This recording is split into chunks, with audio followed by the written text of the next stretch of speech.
The regularly scheduled public meeting of June 21st, 2021 of the Township of Washington Township Council. Adequate notice of the meeting was given in accordance with the Open Public Meetings Act by the Township Clerk to at least 2 newspapers in January, and this meeting has been posted on the Township Bulletin Board, Electronic Message Board, WCTV, and on the Township website. Salute to the flag. I pledge allegiance to the flag of the United States of America and to the republic for which it stands, one nation, under God, indivisible, with liberty and justice for all. Amen. Do roll call. Councilman Cassio. Here. Councilman DeSena. Here. Councilwoman Morgan. Here. Councilman Sears. Yeah. Council President Feeney. Here. Let the record also reflect in attendance is Mayor Calamari, Township Administrator Tovo, Township Attorney Poller, and Township Clerk Wachowski. Public service announcement for June 21st, 2021. I'm actually going to turn it over to the mayor for 2 announcements that he has that I did not, that are new. Thank you, Stacy. First one is I'm happy to announce that COVID is giving up its grip on us. And so I will be opening Town Hall to the public effective July 5th. Out of respect for the employees who will see many people each day, I ask that you please wear a mask while you're in the building. I leave it up to the different bodies that use the council chambers to decide when they choose to return to the chambers. Second thing is there was a article in Pascack Press this weekend about us in Westwood and them charging us the out-of-town rec fees. Just want the public to know that I did get an email from someone on June 9th representing themselves to be from Pascack Press. Was a new reporter or is a new reporter, but I didn't know that. The email address was not a Pascack Press email address. I sent an email that same day to one of the reporters, the usuals at Pascack Press, confirming that this person, or asking that person to confirm that that person did work for the Pascack Press. I never heard back, so I will be putting out a statement in the next few days about the township's position about those out-of-town rec fees. Thank you, Stacy. Thank you. And with that being said, our July 12th meeting will be in person in the courtroom. Excellent. Okay. All right. And then barring no further ever in our lifetime pandemic, we will be there all the time. Hopefully never, ever again. All right. Vaccines are available. Everyone 12 and older who lives, works, or studies in New Jersey is now eligible for the COVID-19 vaccine. Please visit our website for vaccine appointments, walk-up locations, and further assistance. Emergency Rental Assistance Program. The county has launched an emergency rental assistance program to provide financial relief for Bergen County residents who are unable to meet their rental obligation during the COVID-19 pandemic. Please visit our website for further information. Special meeting notice. A special meeting will be held on Thursday, June 24th, 7:30 p.m. Budget hearing, budget adoption. Noise ordinances. As the weather becomes nicer and we spend more time outside, please be considerate of your neighbors. To view the township code pertaining to all noise, please visit the website. Okay. General public comment section. Limit to 5 minutes. To participate in the general public comment portion of the meeting, please click on the link below to join the webinar. *9 to raise your hand, *6 to unmute. You will be asked to state your name and address for the record, and we ask that only one person speak at a time. There is a 5-minute limit per caller. Please note that this is public comment, and comments by the council, mayor, or administrator will be at the end of the public comment section. At the end, no more calls will be accepted. Motion to open public comment? So moved. Second? Second. All in favor? Aye. Aye.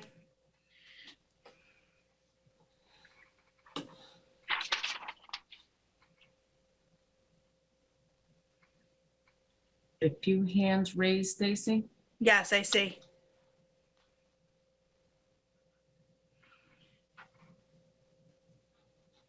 Good evening, Ms. Pistono. Please unmute your mic, and then if you would state your name and address for the record, please.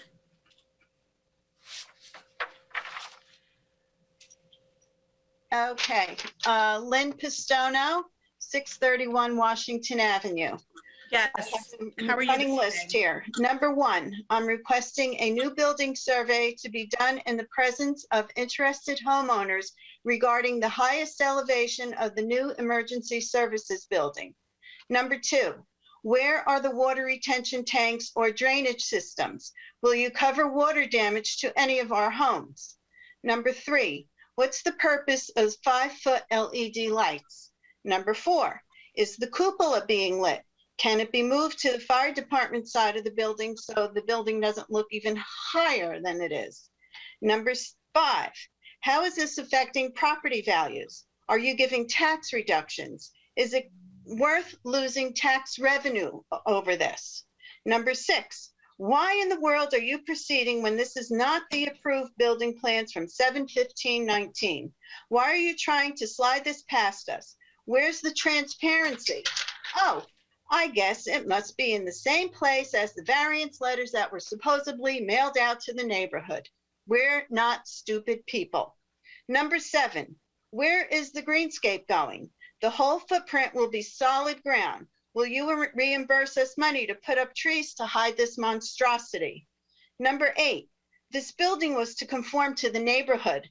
What's the matter with you? Are you blind? Or how do you sleep at night with this horrible building? We have the utmost respect for our police department and emergency workers. They're the best. We have nothing against a new building, but what you're doing is a total disgrace and embarrassment. Any responses could be done in writing. Thank you very much.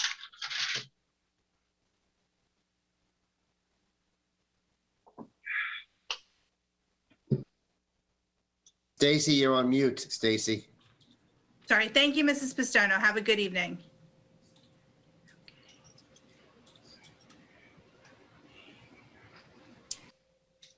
Sue, I can't demote, or it's not the right word, but I can't Okay. move to panelists, so.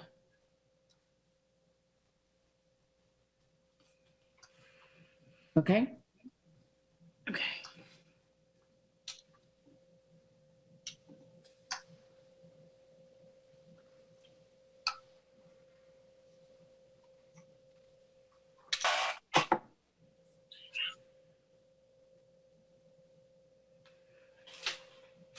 Okay, it didn't, okay. I don't see anybody. Is there anybody here? I don't see anybody either. Okay. There's your like phone six number- hands. There's Yeah, six. now you have No, it we're back. not talking, Mike, we're not talking about that. We're talking about, we already promoted somebody and they're not showing up. Wow. That's what I thought. I don't see. Right, we did promote somebody and they didn't show up. We can see something different than you can, Mike. No, I don't see them here, Stacy. I don't either. All right, I'm gonna move on to the next one. I don't know what happened. Good evening. Yes, you, 201. I'm gonna ask you to unmute. Oh, you're unmuted. Good evening. Would you please state your name and address for the record? Good afternoon. Kevin Burns, 415 Beach Street, Township. Yes, good evening, Mr. Burns. What can we do for you? First of all, I'd like to thank the council and mayor for all of your time and hard work. Regarding the swim club, for the record, if it's open space, in favor of the purchase, especially for athletic fields. I have 5 main comments I'd like to make. Question number 1, will the council publicly request the Washington Township Swim Club Board reimburse all bondholders, not just some that are on a list? This is especially important as many of the bondholders waiting over 25 years to be paid back are senior citizens. The town has an obligation, ethically and morally, to request the swim club board make sure all people are reimbursed. Question number 2, if it means hiring a forensic accountant, please do so. Question 3, one of my main concerns is possible asbestos or dumping of hazardous materials on the property. I think rather than just a quick go over, there needs to be a professional hired, and also to make sure that all current structures currently meet all construction, building, fire, plumbing, and electrical codes, which is in doubt right now.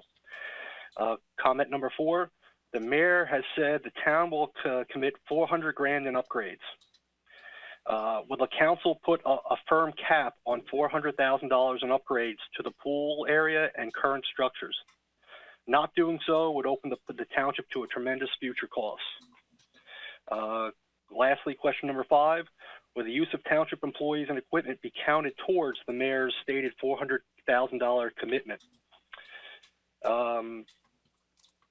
You know, the mayor has stated that a realtor says a pool will help township values. At the same time, a spend and tax approach with no cap on what the swim club could cost us will have the exact opposite effect, and any realtor can tell you that. Again, thank you for all of your hard work, and I look forward to hearing your responses, and your time and efforts are greatly appreciated. Thank you. Thank you, Mr. Burns. Have a good evening.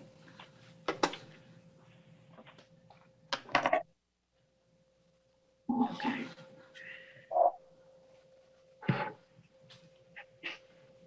Please. Yeah, What was, I'm sorry, I didn't catch that resident's name. John Burns. Oh, okay. Kevin Burns. Sorry, Kevin Burns. Thank you. Okay. Thank you.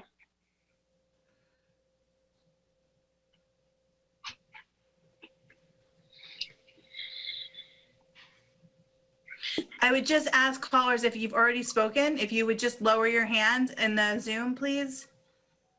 Thank you.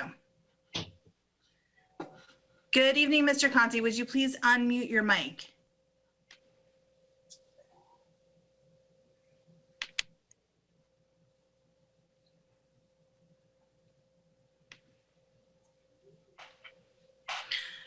Am I unmuted? Yes, you're unmuted, Mr. Conti. How are you this evening? I'm very good. How are you? I'm good, thank you. Please just state your name and address. Anthony Conti, 490 Ridgewood Boulevard North, Township of Washington, of course. The pool is what I'm calling about. You talk about making a field in the back of the pool. Impossible. The back is a swamp. You can't use it as a field.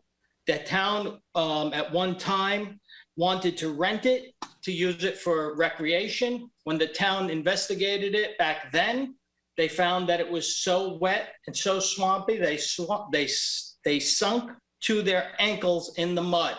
In order to make that a field, you would have to spend millions. You'd have to put drainage up, you'd have to put walls up, you'd have to do a lot of work back there. And I don't know if you can, because basically it's wetlands. 2, at one time there was the swim club went in with no bond. You could actually join without having a bond. It did not increase the revenue for the swim club enough. So if you think by taking over the swim club and having people join without paying the bond, it's going to help, it did not. They are still in trouble. They are still in dire straits, and it's not going to happen. My feelings on this situation is what you're looking to do is you're looking to purchase the swim club, demolish it, and then put your DPW there for some reason. He even stated it in the paper.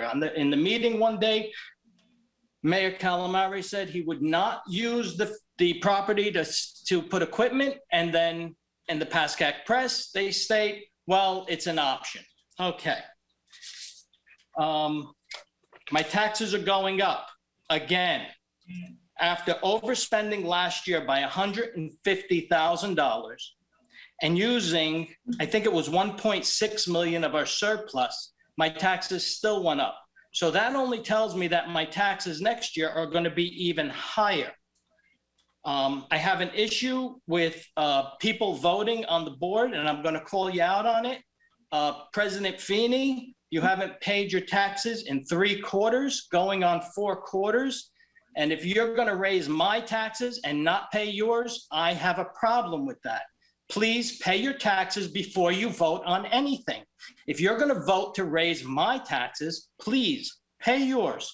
I understand Mr. Sears is a veteran, and I thank you very much for your service, but another gentleman who is voting to raise my taxes, who doesn't have to pay taxes because he's a veteran, which is understandable, but since 2015, he has not paid $1 in taxes on his home, and he's raising my taxes again.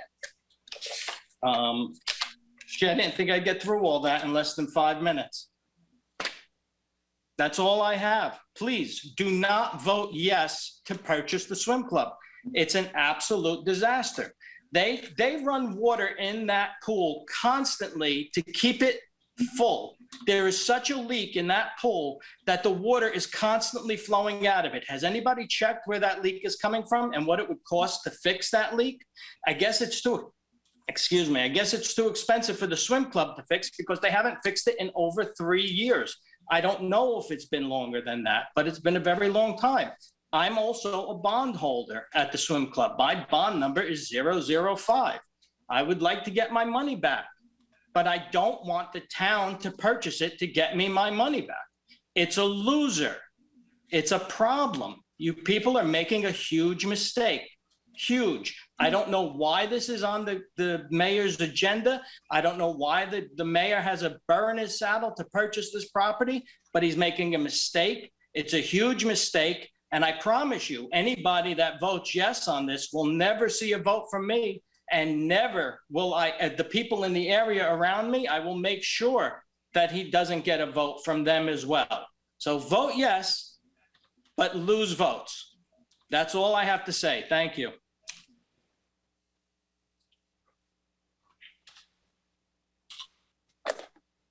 Can you hear me? Yes, good evening. Thank you, Mr. Conti. Okay. Have a good evening. Do I shut off or do you shut me off? I'm going to demote you to panelist. Don't you demote me. Well, it's just I'm the, kidding. it's the I'm terminology in there. I'm so. kidding. I'm kidding. Okay. Good night, Mr. Conti.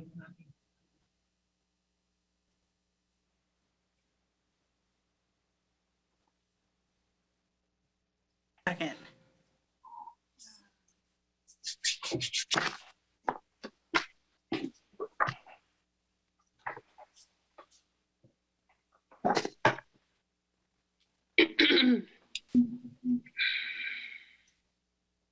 So I was trying to promote the person who was trying to speak before, but it's not working. That phone number?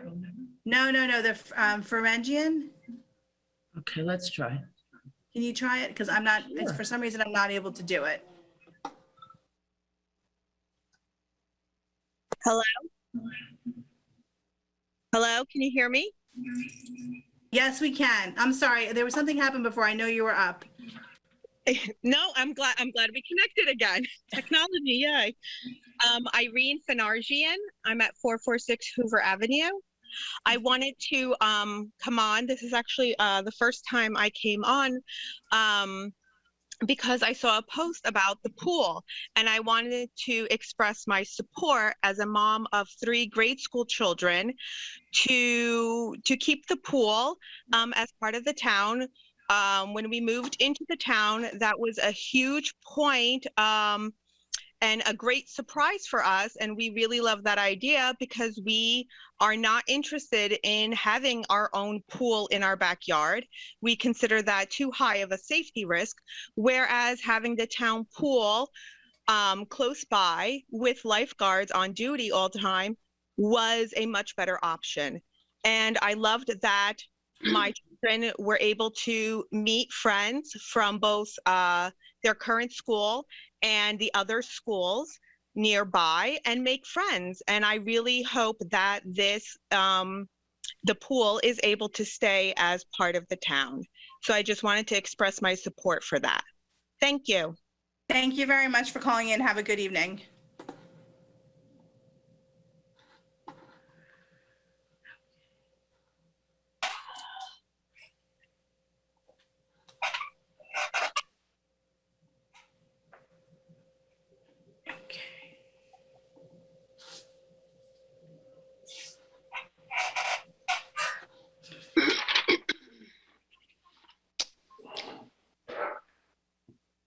Hey, Sue, you're going to have to move the people because I'm not able to.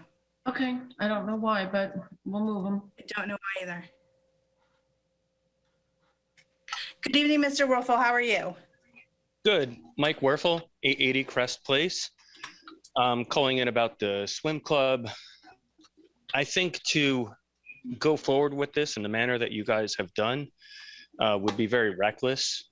I don't know anyone who buys a business without looking at the financials. And that's something that'll be a burden on the town. And that to me is crazy. You would want to see at least 3 years of financials since it's been shut down for 2. and you'd want to understand what all the costs are. My understanding, it's going to be in excess of $400,000 just to bring it up to a remedial level. Not to mention to be competitive with what's in the surrounding area. You guys would have at your disposal how many pools there are in town. And thinking about that, there's a lot of people, because I have a lot of clients who are in the pool industry, and they're going like wildfire. Ever since COVID, people are building pools for themselves. So the idea that a town pool would continue to be competitive after it has completely failed is a scary prospect for me as a taxpayer, because I'm going to be supporting us going in eyes completely blind to purchase something, while very inexpensive, without a feasibility study is just nuts. I think you guys should really take a step back and look at all the financial impact that it could have. The idea of fields down there is utterly nuts. I've spoken to multiple construction friends of mine, showing them the area, and they have all told me the same thing. We'd be looking at millions of dollars, millions, in excess of what we would even look at years ago for Memorial Field. Probably triple that number to create anything resembling a field that we could use. So to go after this without a plan, not even looking into Green Acres as a way to be able to help us fund it, or any other grant system to just say, hey, we want to buy this thing because of nostalgia stake. I think it's wonderful to have a pool in town. I think it's wonderful for us to have open space, but to not know the financial impact to everybody, that's reckless, and it's not something that I can support. That's all. Thank you, Mr. Werfel. I hope you have a good evening. Thank you very much.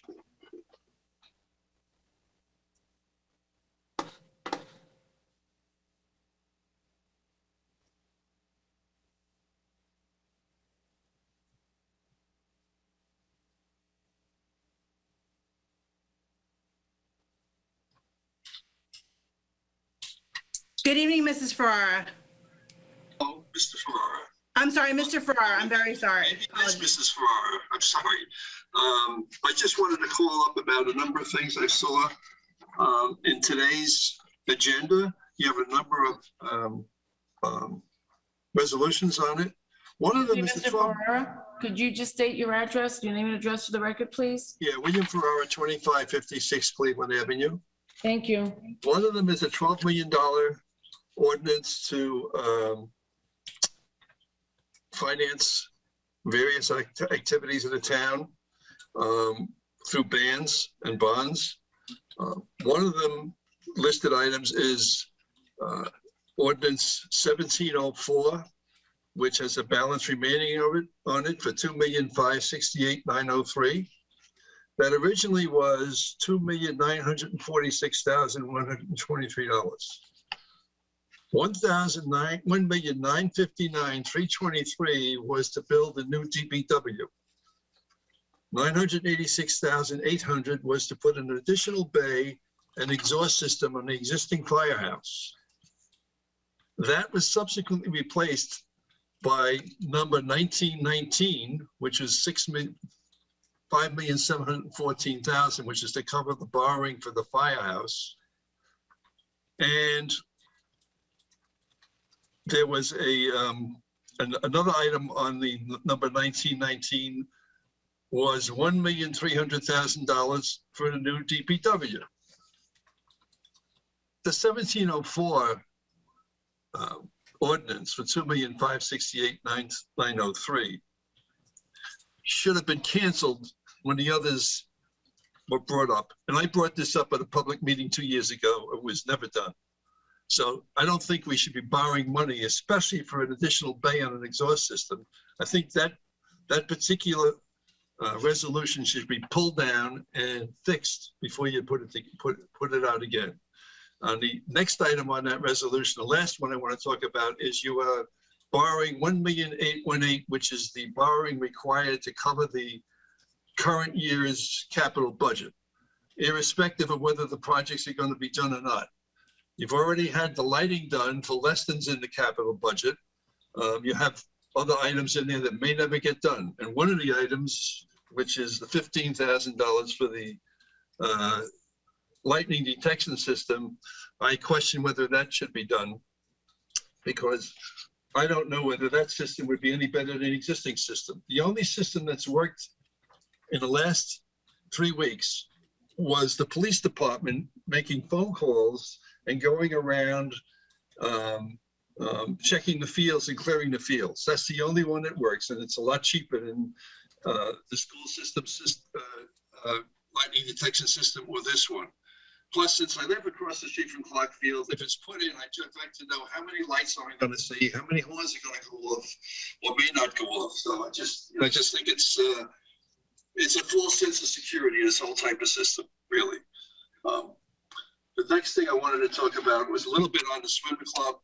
You have $850,000 in the resolution that was passed to pay for this by the swim club. Is there any of that money in the budget for this year? Or any money in the budget for this year for the swim club? And the second line item in that resolution is going to pay off all the mortgages that exist on the swim club. But doesn't say how much money that is. So what is the real total potential obligation if this comes to fruition? And I think I have to agree with Mr. Conti and Mr. Werfel.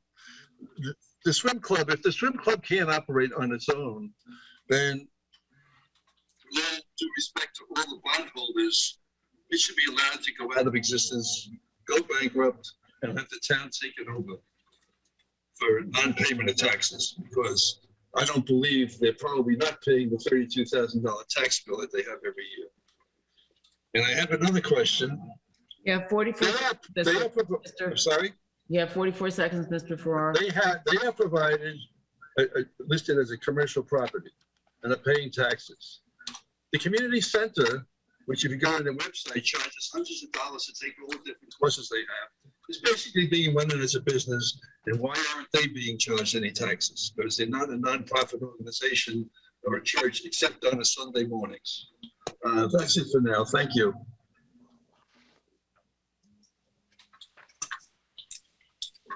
Thank you, Mr. Farrar. Have a good evening. Same to you.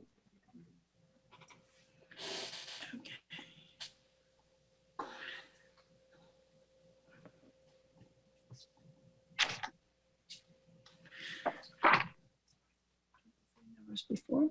I think that's the same number as before, Sue. That's what I was just saying, looking at that number. Yeah. All right, we'll go to the next one. So it says John. I'm sorry, there's no last name, but I did ask you to unmute.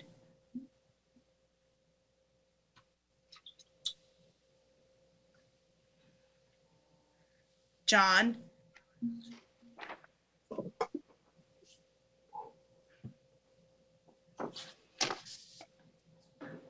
Oh, okay. Thank you very much for unmuting. Could you please state your name and address for the record?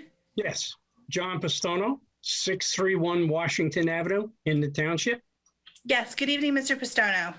Good evening, Mr. Mayor, Mr. Poller, council members. I'm calling again about the new firehouse EMS structure that's being built across the street from us. I've got a few additions to what my wife had talked about a little bit earlier. And basically, getting back to the water issue, I watched the other night as red water just came sailing down Washington Avenue from the existing firehouse all the way to Clinton Avenue. These drains are clogged up. My biggest concern is because of the angle of the roof on the center section, that there's not going to be any way for that water to be held back. I haven't seen anything being put in the building with respect to water restriction. And as far as we're concerned, we want to make sure that we're not going to be on the receiving end of water in the basements, water on our properties. That's all along Washington Avenue. That is also all the way from the existing firehouse to Clinton Avenue, because the elevation the peak elevation is such that the backside of it is going to go between the back of the new structure and the retaining wall. So if you're on the low side of anything, you're going to have a pool of water. I'd like some kind of guarantees that we're not going to have to wind up in a court suing everybody because we have water. Also, the LEDs on the front of the firehouse, all of us are going to have to view that 5x5 LED. Not even reasonable.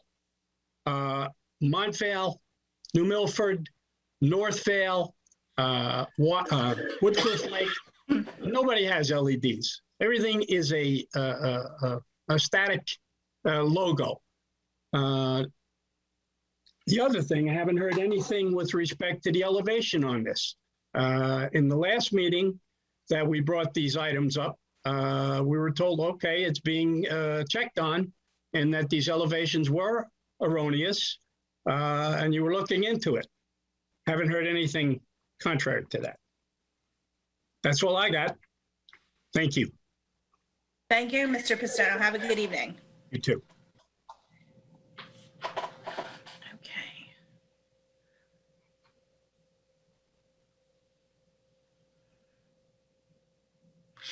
Stu, oh, yeah, thank you. For some reason, I couldn't move him. That's okay. I can do one way, but not the other.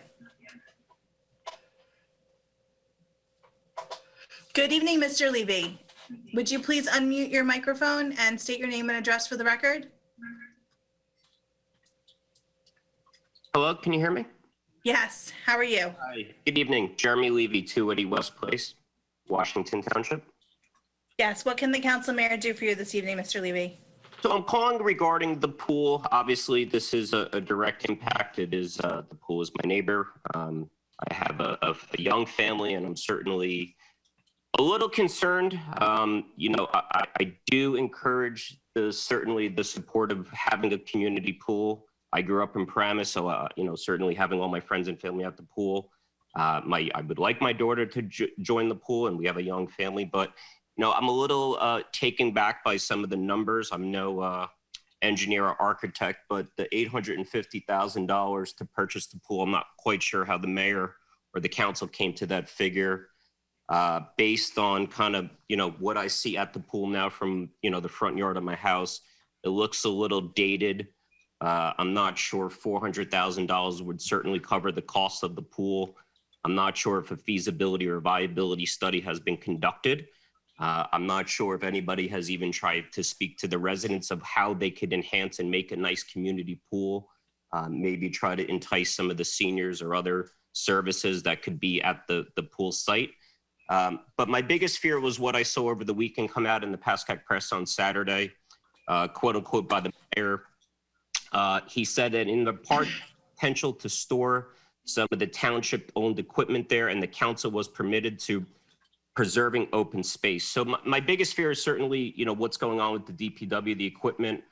I'm a little taken back that there really wasn't much put out there to the community or the residents regarding the DPW building even coming down. I know there was a hot topic, certainly, where the temporary parking of the DPW equipment was going to be at the church site. And I guess my biggest fear is if there is a pool purchased by the town, can the mayor and council guarantee to the local residents that are directly impacted that there will be no DPW or DPW equipment put there?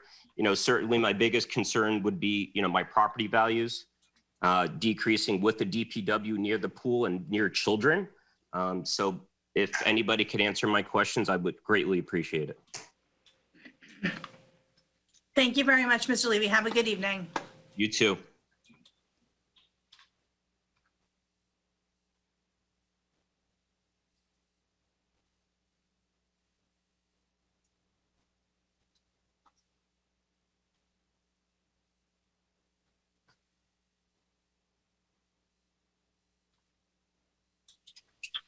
Good evening, Mr. Allman. Would you please unmute your microphone? Good evening. Michael Ullman, 2 Clark Avenue in the township. Yes, thank you, Mr. Ullman. Yes, good evening. I have questions covering a number of topics. One, the demolition is now complete of the DPW, but I don't see the 2-bay garage that was discussed to temporarily house the staff and allow them to repair equipment. Is that what is supposed to go on the pad next to the ambulance corps? And when will it be erected? And where are the men working now that they don't appear to have any covered space or bays? Regarding the $12 million in bans, according to the 2020 debt statement, we're in year 2 of a $6.8 million 10-year issuance. We're rolling over 12.5 in short-term bans. And I just wanted to know, do we have a strategy for the long-term debt? Or are we just going to roll over the bans until the 10-year debt is paid off and then just permanently bond this? It doesn't seem like we have a strategy. We're just rolling it over because it's there and we can. With regard to the pool, do we know the 5-year running operating costs? Do we have a list of the improvements, of known improvements that we're aware of? And is that supposed to be covered by the $400,000 that was mentioned in the article? Mr. Calamari, or excuse me, Mayor Calamari mentioned that the future possibilities are endless. If he could please provide the top 5 opportunities with the working assumption that one of them would be operating it as a pool. So what are the next 4 opportunities, since they're endless? Additionally, what are the criteria or hurdles to operate as a swim club versus the town taking it over and doing it using the property as they see fit? So I'm assuming, is it revenue? Is it families? Is it net operating income for the pool? So how is that determination going to be made? And it says a few years. How long are we going to give the pool an opportunity to turn around before we close the door? Hopefully we don't have to, but is this all defined and measurable, or are we going in, with an open checkbook? The other question is 21-246, a bid on the soil remediation. I guess for $193,000. I was wondering if this went out for public bid or quotes. I didn't see any. I try to go onto the website on a regular basis. I didn't see that. And I would ask or suggest that I think the gentleman, the husband and wife, Pistonis, I think they should go back and review all of the council meetings, because Mr. Conley spoke to a lot of those issues, the water retention. There's supposed to be green space. It was committed to. There was no need for retention pits on the property, according to them. So I think, there is certainly historical information available to you. These are some of the questions when I was on council that I asked about, and I guess, might be coming to fruition.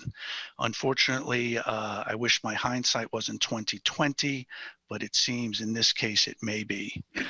And the last thing is, a comment by Mr. Conte, which caught my ear, and I went online, and I do think that there is a responsibility for our elected officials to keep their taxes current, and the fact that your Council President Feeney, your taxes are 3/4 past due is a bit surprising. And, I don't know if there is anything that can be done to prevent you from participating in, at least in those activities that generate a cost or an expense to the township, since you're not contributing to them. So thank you very much for your time this evening. Thank you, Mr. Ullman. I hope you have a good evening.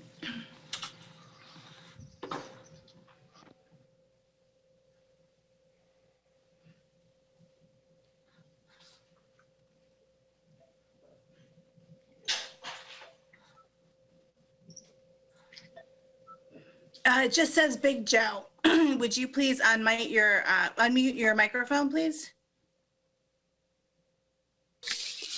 Hi, can you hear me? Yes. Yes, good evening. Joe Durso, 12 Viola Terrace. Hope Yes. everybody's doing fine tonight. Just a couple of concerns. I know you've heard a lot from a lot of people tonight.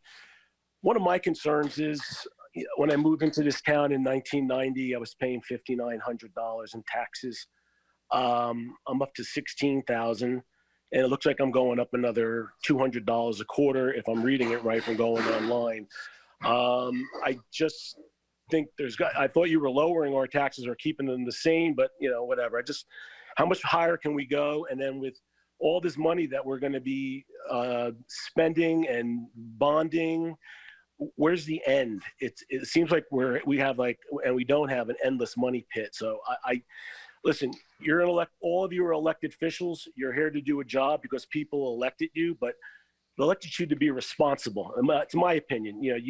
Obviously you're not sharing a lot of information because, there's a very captive audience. The swim club, for years I preached about a mutual agreement, using it with the club, maybe to give the club a sense of some kind of income, using it for lacrosse and football in March, April, and part of May, not using it in June, July, August, and parts of September, using it in October, November, when we could have possibly done something over there. I do disagree with the one resident who says you can't put a field over there, but that's just me. I'm not an engineer. And maybe Mr. DeSena, who is an engineer, can chat on it afterwards. But I really think it's absolutely reckless and to go spend $850,000 for a failing business that no one in this town has answers from. Don't know whether the whole council knows everything about what the mayor is about to do or vote on, but $850,000 is whatever. You want to spend the money? I don't know where you're getting it from.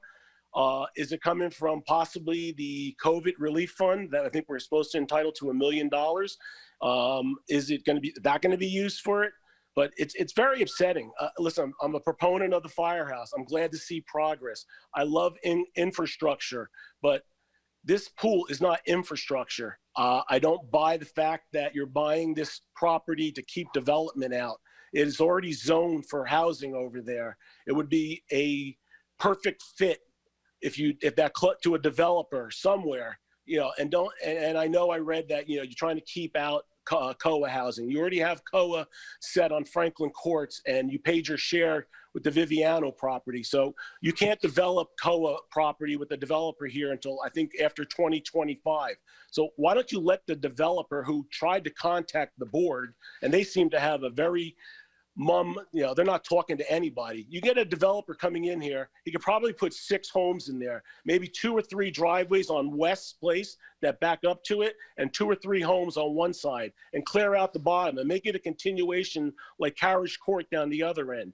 I mean, I get that you're saying you want to keep development out of this town, but at the same time, you don't, and the mayor makes a comment that you don't want to, it costs us a lot to put kids in the school system, but I don't buy that. So I really hope you people know what you're doing. You seem to have accomplished a lot in 4 years. You've really set out to do what you wanted to do. You've increased salaries across the board, a topic that nobody talks about, which I won't bring it all up, but you can share it if you like. You've took certain positions in this town in 7 years, up $50,000 in salary, and that's wrong. And I won't get into the fact that it's nepotism or cronyism, but you know what I'm speaking about.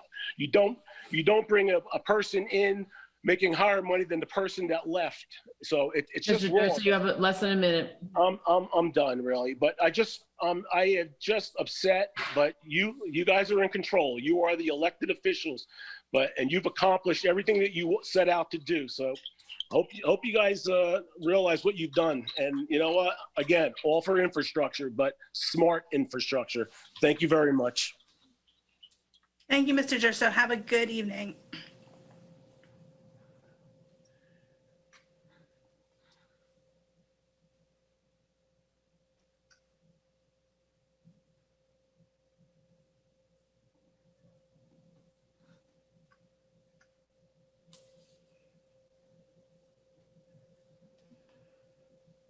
Good evening, Mr. Mahoney. Could you please state your name and address for the record? Sean Mahoney, 235 West Place. What can we do for you this evening, Mr. Mahoney? Good evening, Mr. Mayor and Council. I'm calling up about the swim club and advocating the town to purchase the property. This is one of the last few large spaces that is available in town. It would be a great deal for the land value. As a volunteer with sports in town, I know we're in desperate need of new fields, facilities for our kids, and this land can be used for it. Thank you. Thank you very much, Mr. Mahoney. Hope you have a good evening. Thank you. You too.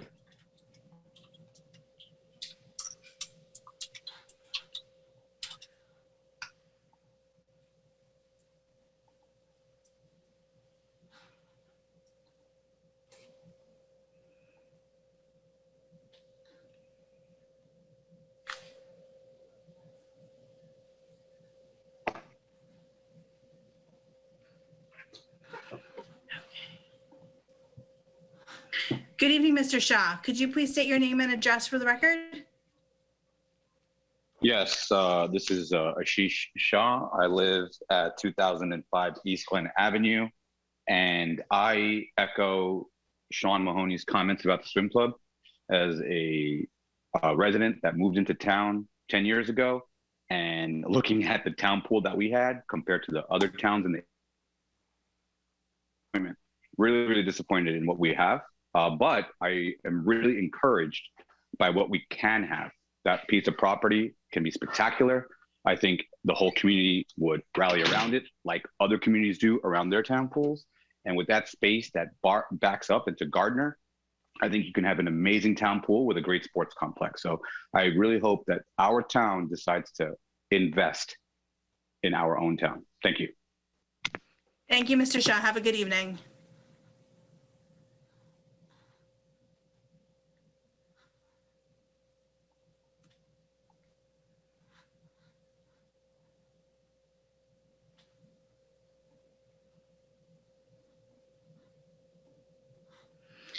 There's just a phone number. It's 201-681-1505. I'm going to ask you to unmute your microphone.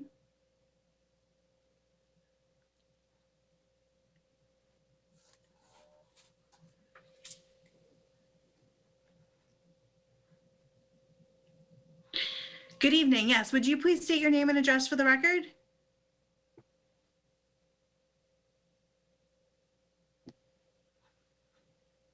Sue, they're unmuted, right? Yeah. Hello, is there someone there at 201-681-1505?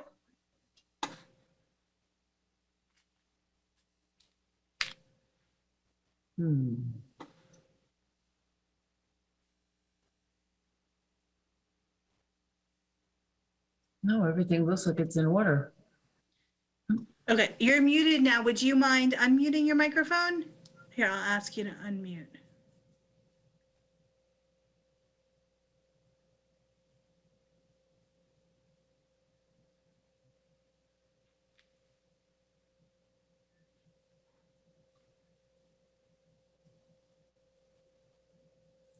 Okay, since we can't get this caller unmuted, let's see.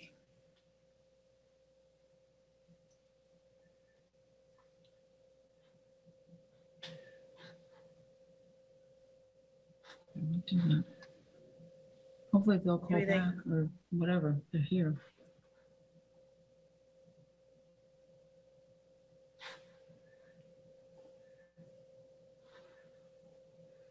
Yes, you're unmuted. Is anyone there?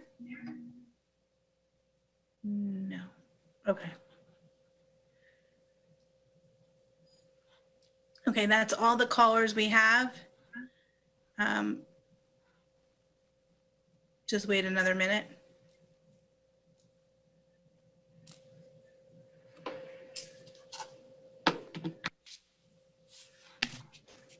Okay. Motion to close public comment portion? So moved. Second? Second. All in favor? Aye. Aye. Desiree, you're on mute, just so you know. Yeah, I just unmuted.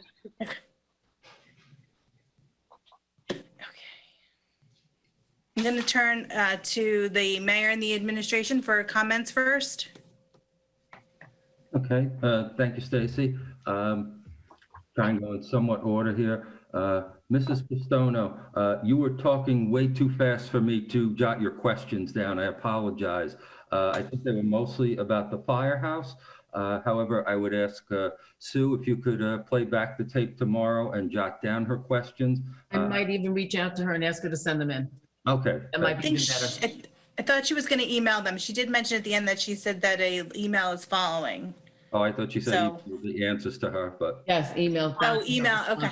Yeah. On in writing. Okay. I will reach out to her. thank you. But let me say regarding the firehouse, because perhaps some other people spoke about it also. I know the engineer the architect has spoken to at least one or two households in the area. Perhaps we want to get a meeting together with all the households so he can address all your questions at once as opposed to trying to do them individually. Next was Mr. Burns. I think I had said in my response to you, we cannot necessarily guarantee that the club will pay off all the bondholders. They have indicated that they will make a best effort to, but we're buying property, and as far as I know, bondholders do not have the lien against the property. We would just be responsible to make sure all the liens on the property are settled before we take title to it. Yes, of course, we'll do an environmental study of the property before we take title, and the use of town employees. We will try to intermix use of town employees, but also see about using private people to do the one-time work and the ongoing maintenance, and we'll do whatever is most cost-effective to maintain the property. Next person, Mr. Conti, field in the rear cannot do. I don't know about that. That's obviously something that will come up when the engineer takes a look. Let me just make a couple general statements. To me, this is about, number one, securing the property for open space. So if I could say like a 1A and 1B, it's making sure we keep the property as open space for future uses, that will survive all of us and be, a potential to do whatever future governing bodies and residents want to do with that property. I hope the swim club can survive. I know two of their large expenses were the property tax that obviously we won't have, and their insurance, which through the JIF, we will get a much better price. So I'm hoping we can overcome those couple of large expenses that they had to make the swim club a viable thing to put on that property. However, if we can, it leaves us 6 acres to do a lot of things within the future. I can state, again, I've stated it all along, DPW operations will not go there. I never said that there would never be anything stored there. Quite the contrary. I think we will have to store some things in the lower parking lot, because if we're going to put the DPW back where it is up in Town Hall, there is just not enough room anymore for all of the equipment that we have gotten them to do their job through the years. And so if it doesn't go there, that we'll have to go somewhere. And, we saw even just trying to get temporary space in town, that, there's not many places it can go, if any.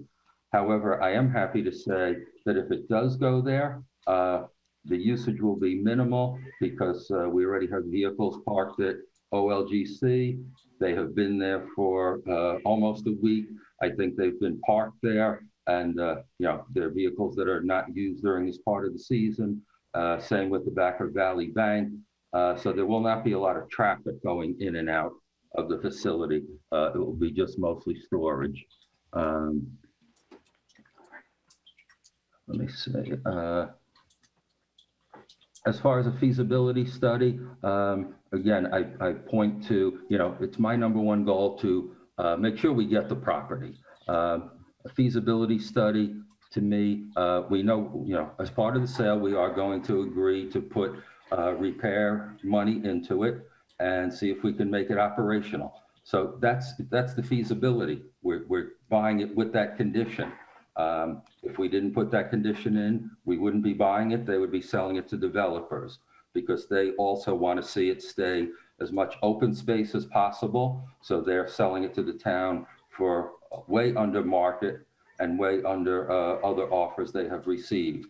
So to me, a feasibility study at this point, I'm not into wasting the taxpayers' money. We know how we're going to have to operate it for the next couple of years. If it doesn't work out, assuming I'm mayor, I would be the first to pull the plug on it and say, we tried it, we kept our word, but it's not going to work out. And just so everyone knows, the price to bond $1 million over 20 years is $18 per year for the average household value at $465,000.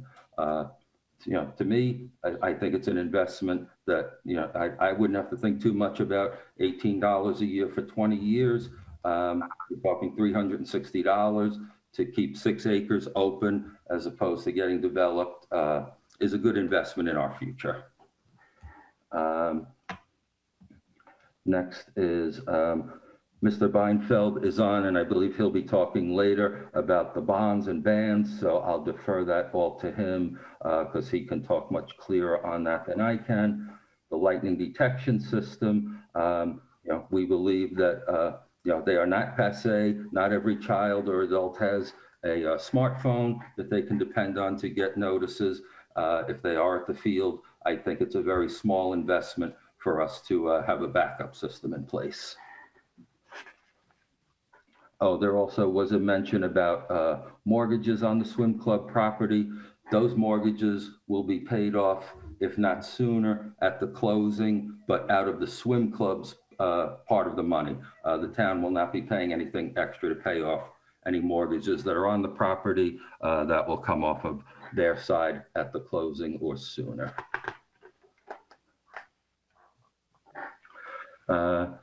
Mr. Pistono, again, most of your questions, I believe, were fire and ambulance house related, so I'm going to defer that to the architect. Let's see, Mr. Levy, I think I already answered your question about the DPW equipment being stored there. It will not be operated out of there. We have the architect already meeting with the department and looking at options to put the DPW back at the town hall site. So I certainly don't envision any operations of DPW taking place at the swim club property should we acquire it. Mr. Ullman, the 2-bay garage, we're having some supply chain issues. We hope to get the garage soon, but it's just backed up with supply chain things. The DPW is using office space within town hall, so that's where they're currently operating out of. Again, the long-term debt question you asked, I'll leave to Mr. Beinfeld. The top 5 things to use the field for. I could see perhaps a soccer field, a rec center, the pool you had mentioned, perhaps a baseball diamond, but all these things will be worked out over the next couple of years because I said that they could be used for that. And I think even you said, assuming the swim club stays there, that would be the first and best use. But if it doesn't, then we will see down the road what will best go in that location. Let's see, Mr. Durso. Oh yeah, tax increases. I'm not sure if you're trying to estimate the 200 per quarter on the estimated tax bill. That would be improper. The estimated bills. I'm not sure of the formula, but I know you cannot equate the full year's worth to an estimated bill. It doesn't work that way. Regarding COA, 2025 will be here before we know it. So I wouldn't be surprised if the town doesn't buy it, if perhaps a developer would buy it and sit on it till 2025, small investment for a developer, and then perhaps they would do high density housing there. I don't think any of us want to take that gamble. Salaries going up. For many years, we have been behind in salaries. I wouldn't say we're overpaying anyone. We are catching up to market rates, which we have to do to maintain our quality people. I appreciate you saying that we've set out everything. We did everything we set out to do. I appreciate that, but there is always more to be done. And your cronyism and nepotism comment I will not address here. Last two people were showing support for the pool, so thank you for that. I think I've covered everyone's questions as far as I can. Thank you. Sorry. Thank you, Mr. Mayor. Mr. Tovo, do you have anything to add? Yeah, a couple of quick things. The architect is more than willing to meet with the neighbors of the firehouse, either directly or if council would like, he could be invited to an upcoming meeting and handle all the questions at one time. There are answers to the vast majority of them, but he is the person best qualified to answer that. Mr. Tovo, can he be at the July 12th meeting, please? I will check with him. Thank you. Is that the next meeting we're having in public, Stacy? Yes, July 12th, and we will be in the courtroom, but if he's unable, we can actually try to, I don't know how we're gonna do that, so I will. Yeah, we're gonna work on that, yeah. Yeah, it's fine. We'll make it happen. I will check with him tomorrow. Thank you. Could you let me know which way he would prefer so I can work on some sort of a solution either way? Certainly. I'd like him here, Mr. Tovo, please, if he can. Well, if he can, if we can get him on Zoom, if it's an option, I just want to make sure that we're prepared ahead of time to be able to make it happen any way possible. The issues are too important for him not to be here. Going on to one of Mr. Farrar's questions, everything in the 2021 capital program, we do intend on doing all those projects. Mr. Ullman's question, I believe, was covered by the mayor, with the exception of the last one. The award for the remediation was done through a professional service agreement, did not go out to bid. That would have compelled us to go back to ground zero on this project. And that's all I have. Thank you very much, Mr. Tovo. Mr. Pollard, do you have anything to add? I think the mayor covered just about all of them, but I just wanted to reiterate and agree that any sale would be, a condition of the sale would be an environmental investigation of the property. So that would be one of the conditions. I do know that with the kind of nonprofit that the swim club is, there is a requirement about paying bondholders. I wasn't aware there was a difference of a list or anything of that nature. So I won't get into that, but I know that proceeds are payable to bondholders after the payment of debts. So that's there. On the 21-246, the LSRP. So Mr. Tovo is correct that the licensed site remediation professional, it was a professional service resolution. There was thought, a lot of thought about going out for competitive contracting because, it's not an insignificant amount of money. But there was a lot of analysis also about what would be involved on bringing somebody brand new. Just some of the considerations are that the company that's been involved for quite some time since the beginning of this occurrence, when the environmental condition was detected. So they have all the background, they're familiar with the site, they're familiar with everything. They have all the test results. It would take an awful lot of time and an awful lot of money for a new company to get up to speed. The time frame that we have to get this done in accordance with NJDEP requirements may not permit another company to start from scratch, and they would have to kind of come on board. We do have a very good experience with Quest Environmental, and the principal of Quest Environmental is with this organization. So it is basically the same people. They've done very, very well for us with the DEP in terms of getting extensions. As you know, we've gotten a fair amount of extensions on these this environmental cleanup. So for a lot of reasons, the thought process was to go with a professional service approach, which is what was done, previously. And I believe that is it. I think everything else is pretty much covered. Thank you, Mr. Pollard. Councilman Cassio? Yeah, I'm just going to address things in general. I mean, a lot was said, and I know there's a lot of discussion about the swim club, and it's a very, very tough issue to judge. So, you know, there is a motion attached to it. There's sentiment attached to it. There's a lot of feeling. So we're just going to try and do what's best for the majority of the residents in town. And that's how I'm going to approach any decision on that. Again, a lot of different subjects. So I'm not going to really talk about them too much. So I'm good. Thank you.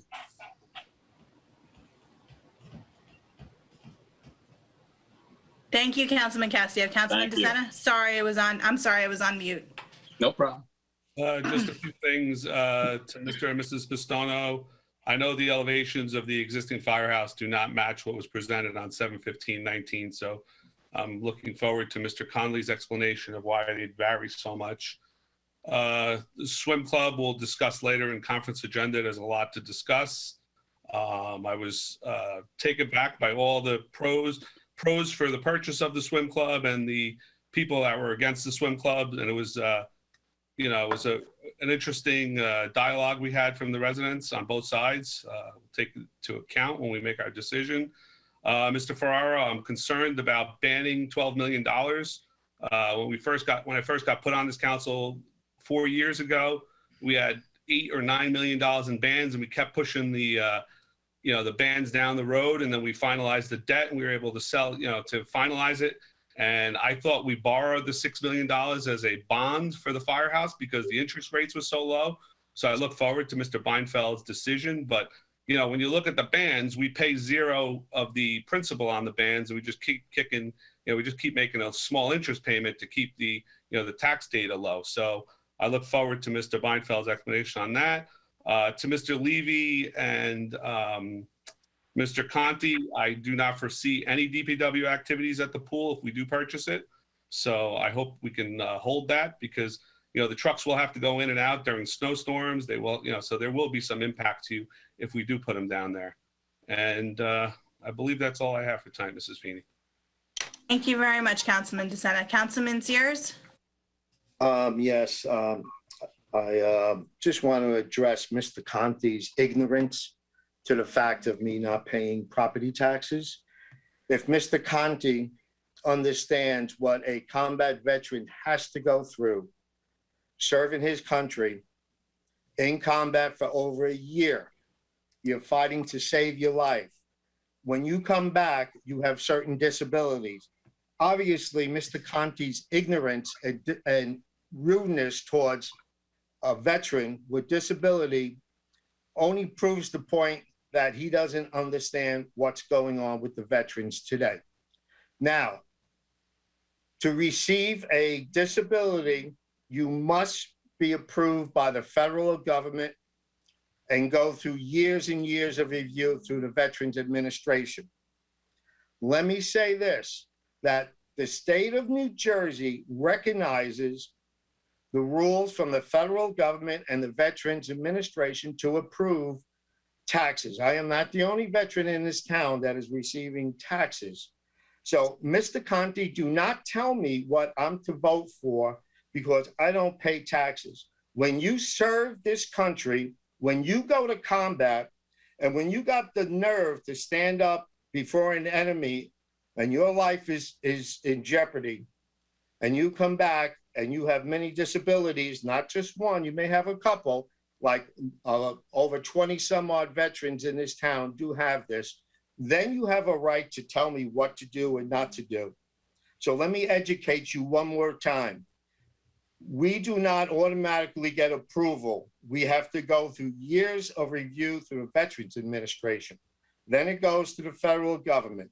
When the federal government approves their rules and regulations, they now send that to the state of New Jersey, who is graciously grant combat veterans with disability the right not to pay taxes.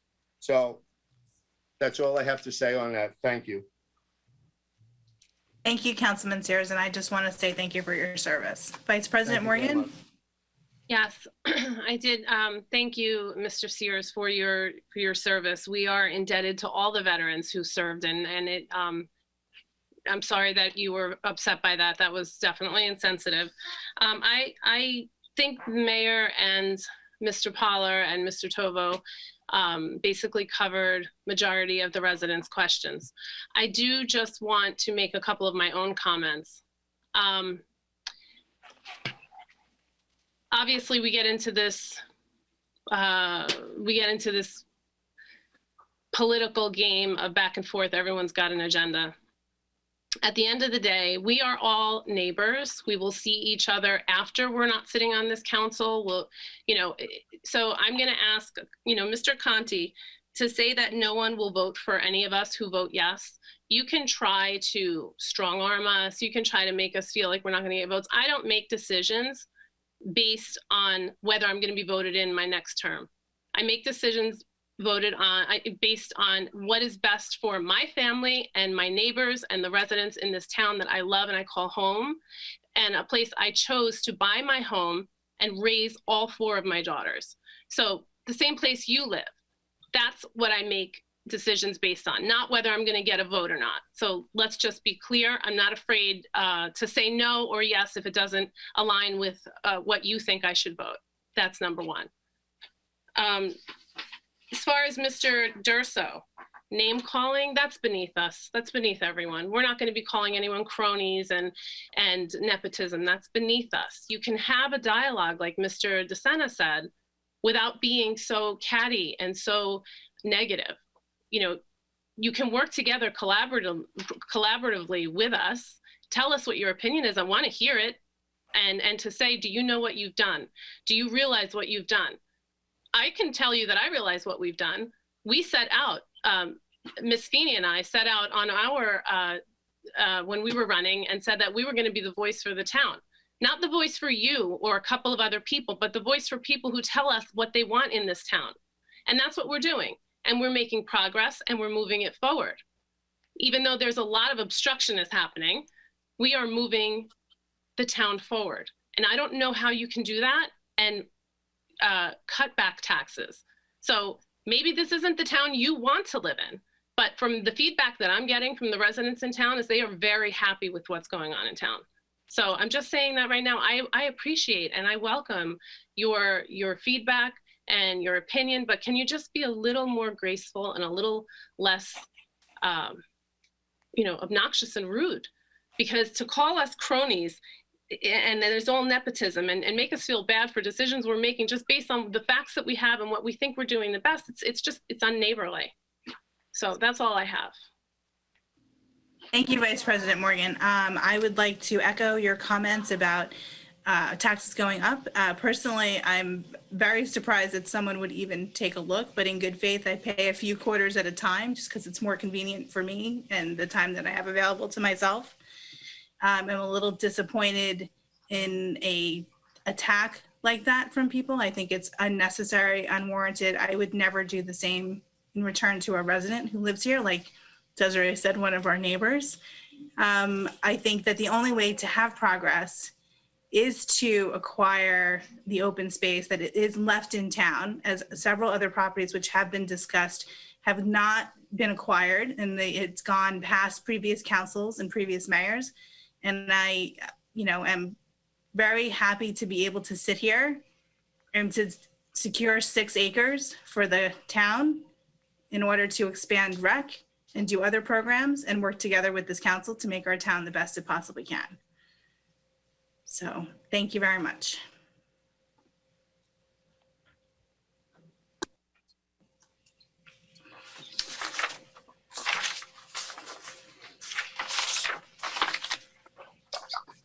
Okay, so moving on this evening.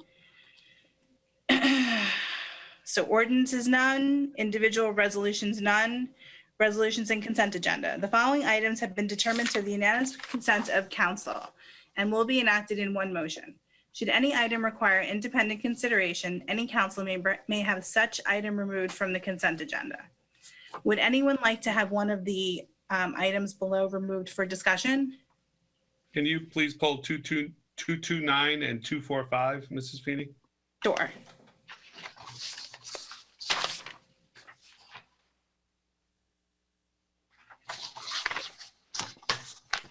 Can Mr. Beinfeld present his thing on 245 before we introduce it? Is that okay?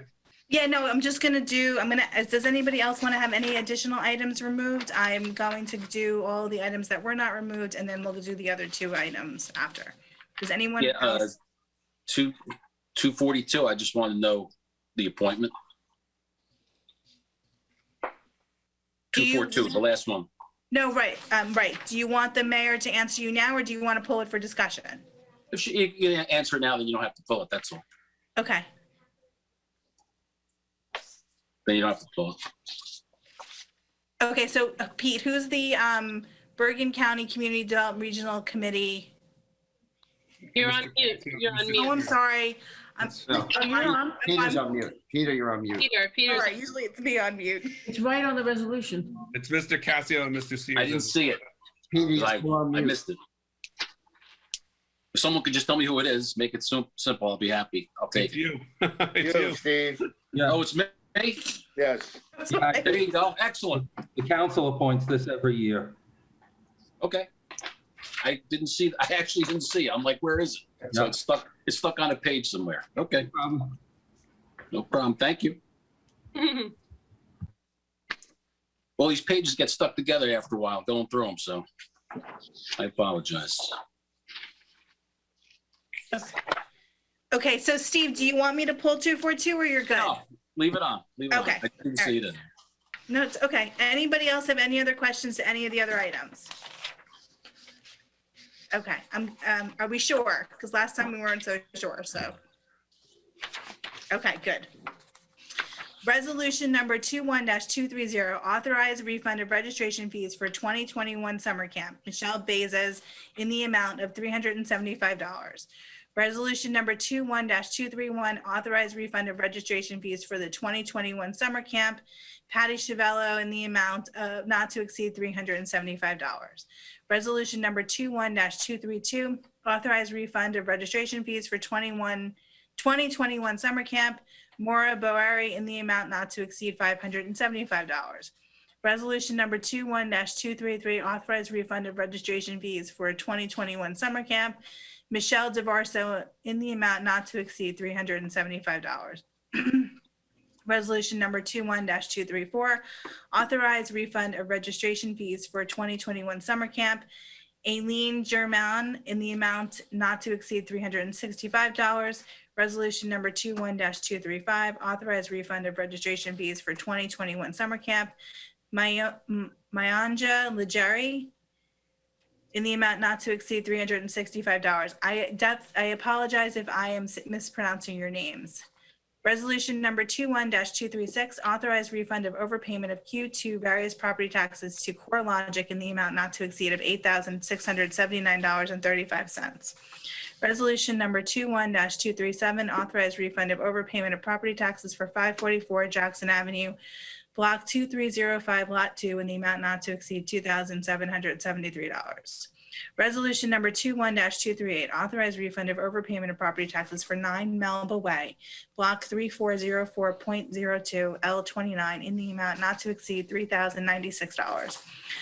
Resolution number 21-239, authorize tax collector to cancel any current tax liability and future property tax bills and refund overpayment of Q1, Q2 property taxes for 560 Hoover Avenue, Block 2307, Lot 35, in the amount not to exceed $3,889.29.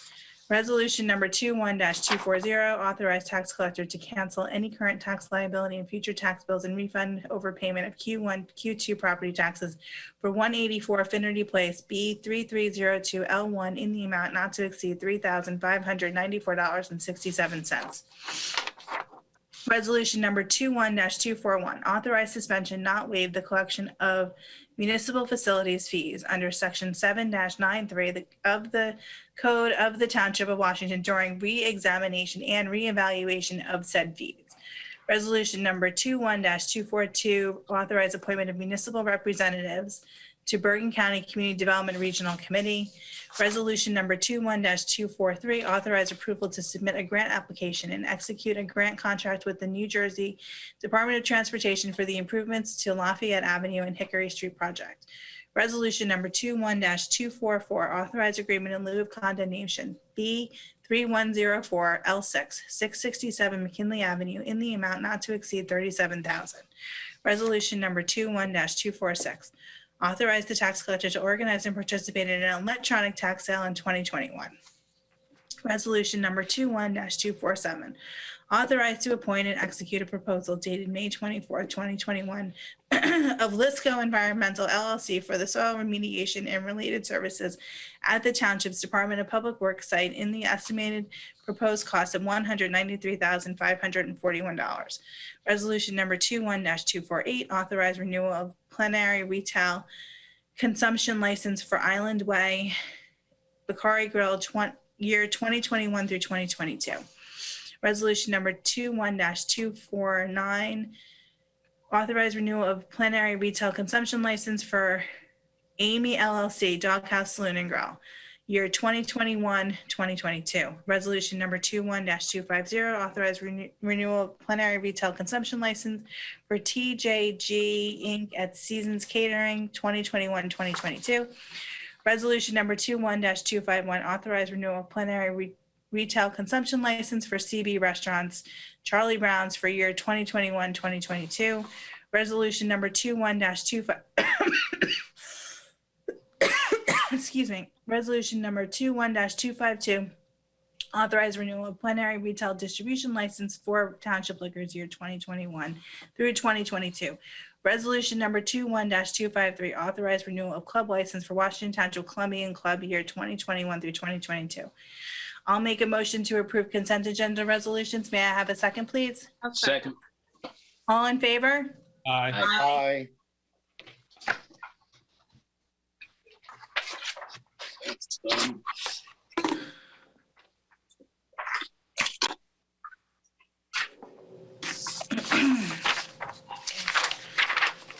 Resolution number 21-229, authorized payment of bills June 2nd, 2021 through June 16th, 2021. May I have a motion? So moved. Second? Second. Discussion? Yes, Mr. Tovo, on page 5, Jersey Siding and Construction, it's being charged to an ordinance. Didn't we have a reimbursement from insurance for that? We have a partial reimbursement, but it didn't cover all of it. But that's the full amount there. Where's the reimbursement part? Well, that was the insurance amount that was paid. So I think it got put into that ordinance to be paid out of, and then the additional deductible was also paid from there.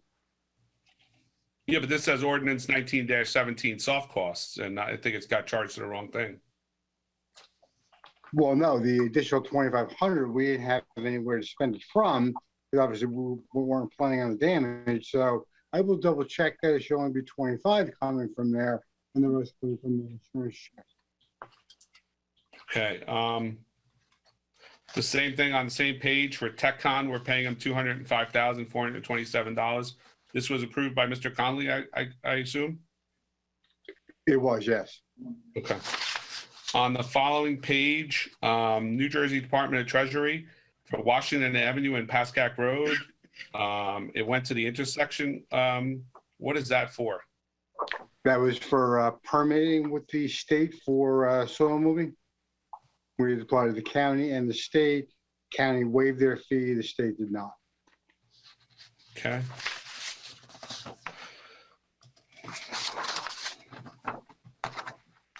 I just got to flip the page, excuse me. That's all I have, Mrs. Feeney. Thank you. Does anyone else have any other questions regarding the bill list? No. Mr. Mayor, I asked Mr. Tovo today, could we get the building meeting minutes from January to, I know Mr. Tovo sent me the ones for the last ones for June 4th, but could we get the ones from January to June 4th sent to us, the entire council, so we can read them? Which minutes are you looking for? the firehouse meeting minutes. They have twice monthly meetings, and they're summarized by the architect. I'd like to get a copy of all those meeting minutes from January. I received those late today. I will forward them out tomorrow. Thank you, Mr. Tova.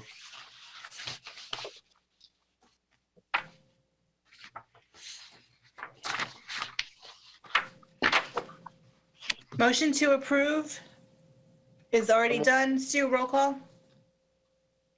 Councilman Casio, Yes. Councilman DeSena, Yes. Councilwoman Morgan, Yes. Councilman Sears, Yes. Council President Feeney. Yes. Okay. Resolution number 21-245, authorize the issuance of not exceeding $12,481,403 bond anticipation notes. I'll make a motion. May I have a second, please? Second. Discussion? Mr. Beinfeld, I'm going to, please. Thank you very much for joining us this evening. Thank you very much for having me, President. I appreciate being here. Do you want to go first, or? Sure, I'll give just a very brief summary, then respond to questions if that works for the group. That works quite well for the group. Thank you. Okay, thank you very much.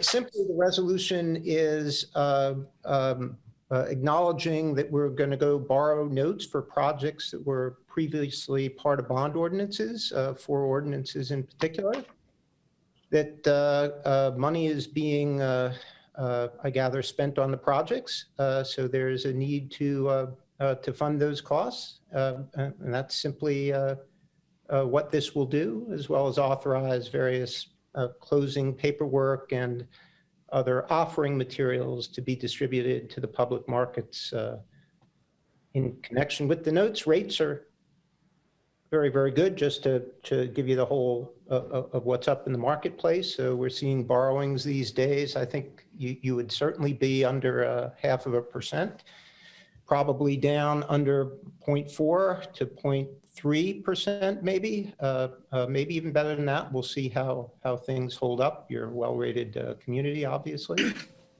That was my question. How is our own rating? Yeah, I think last I checked, we were AA1, which is fantastic. You can't get better, but for AAA, which is very, very rare to get. So you're as high as you can be.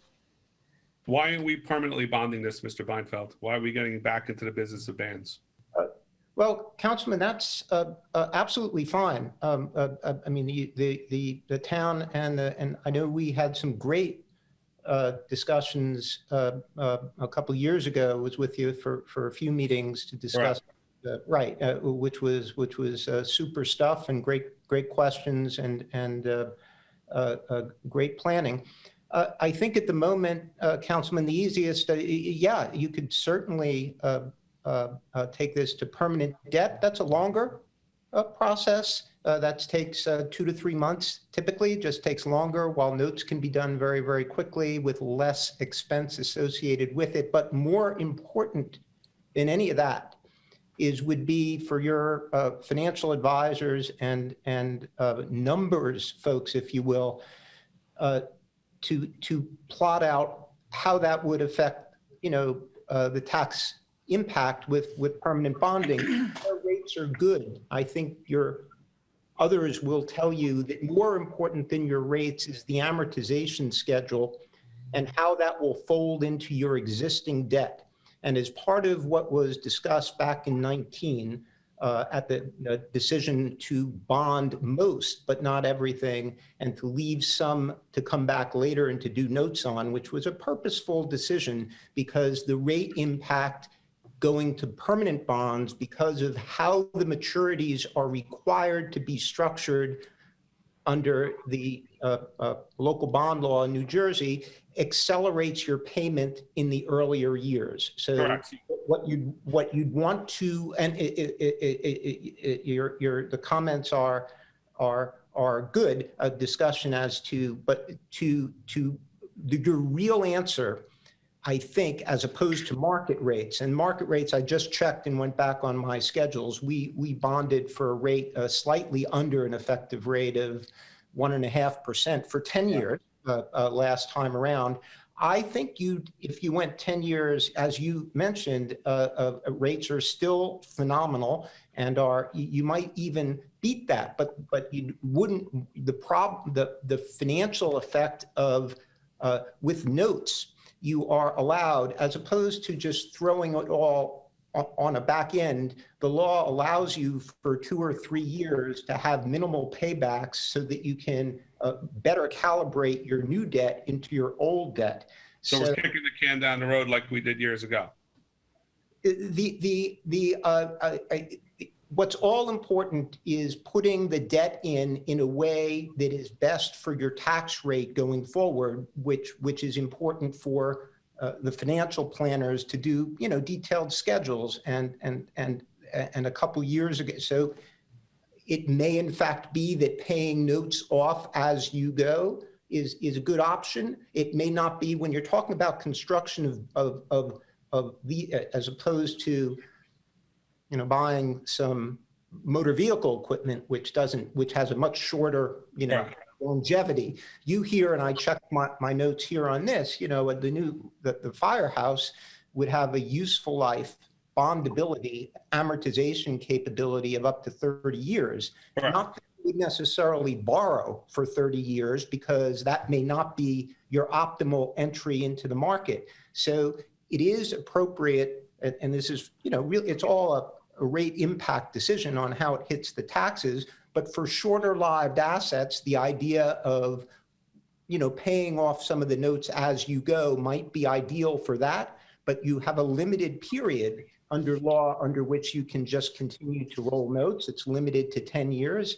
So you wouldn't want, it would be much more expensive to do that on an annual payback period if you did that for a 30-year asset. So if you look at 1704, Mr. Beinfeld, we have $2.5 million with a zero pay down and a zero aggregate pay down. So the money is just sitting there. We're paying off the interest and paying the fees to go out for these bands. And we still, it's like having a credit card and refinancing it for zero with another credit card. We had the same discussion last time. So we're looking not to raise taxes, but ultimately we owe the bank $2.5 million and $2.568 million actually. Yes. So, we made a decision to build a firehouse, and we were told that the bond levels were at the lowest, if not your historic lows that they've ever been. And now we're going to kick these bans. And what happens if the interest rates go up, which there's a lot of, the price of lumber fell on Friday and crushed the market. And, the homeowner's mortgage, which I know is not tied into the bonds, but it is tied in somewhat, is going to go up. And that's why a lot of people are getting leery about buying homes, because that interest rate is going to go up because of what's happening with the commodities markets. So, to pass another ban to keep our taxes low again this year, like we did last year, and it's not what the council had envisioned. We had envisioned bonding cheap money, and we're just kicking the can down the road like the previous administration's done. And then, like in 2017, when we all took office, except for Mrs. Morgan and Mrs. Feeney, we got hit with these huge things, and we had to pay them off and refinance it all. And it just doesn't make sense to me. We owe we made a decision to build a firehouse. We made a decision for $1.8 million in capital improvements. We need to pay for it. Thank you, Mr. Beinfeld. Oh, okay. I was just going to quickly, and I think. Go ahead, Mr. Beinfeld, please. Those are fantastic points. We ran into one of the things, so I think the firehouse was considered as being part of the permanent bonding back in 2019, but I think my recollection is there was some bump with the ordinance adoption, and we were pressed with a note sale that came right then, plus the adding on to of that $5 million or so in debt might not have would have led to a different repayback schedule in the plan that was, I think, considered at that time, and I need to defer to the financial advisory firms who run the numbers, was precisely the path that is being considered. And one other good point in that there was contemplated to be a second bonding, but it was thought to defer that because most important, the rates are not going to be as key as the amortization that you push into those years. Those will far outweigh the tax impact unless rates go astronomical to 70%. So the idea was, and I was just looking back on my notes in preparation, was in about 2025, and all this can be reconsidered and maybe should be examined in light of current circumstances and needs and so on and so forth. The thought had been, yes, we will need to do a second bonding. That was acknowledged at the time, but it was going to be 4 or 5 years into accelerated amortization of the existing bond. One other point that I think is good that you mentioned. So this is exactly right. So that on a good effort here, these are not rollover bans. We're not out there on any ban debt. We have zero right now. So this money has not been yet borrowed. And as a financing practice, that's I don't call when to borrow, when to not to borrow, but this is money that is, if these commitments are made and money is spent and going to be spent, this will be the first time that the town has borrowed these funds. Thank you, Mr. Beinfeld. Thank you very much, Mr. Beinfeld. I really appreciate you joining and providing that very good explanation. Does anyone, Councilman Cassidy, do you have any questions for Mr. Beinfeld? No. Again, we have a project that is going to be a long-term project. Speaking of the firehouse, and we can definitely, I'd like to see those rates locked in as soon as possible, instead of gambling. So again, I like to, for big ticket items, I like to lock it in a bond as opposed to banning it. But if it does a negative tax impact to the taxpayer, then it gets a little crazy, because you're basically you're hedging the market.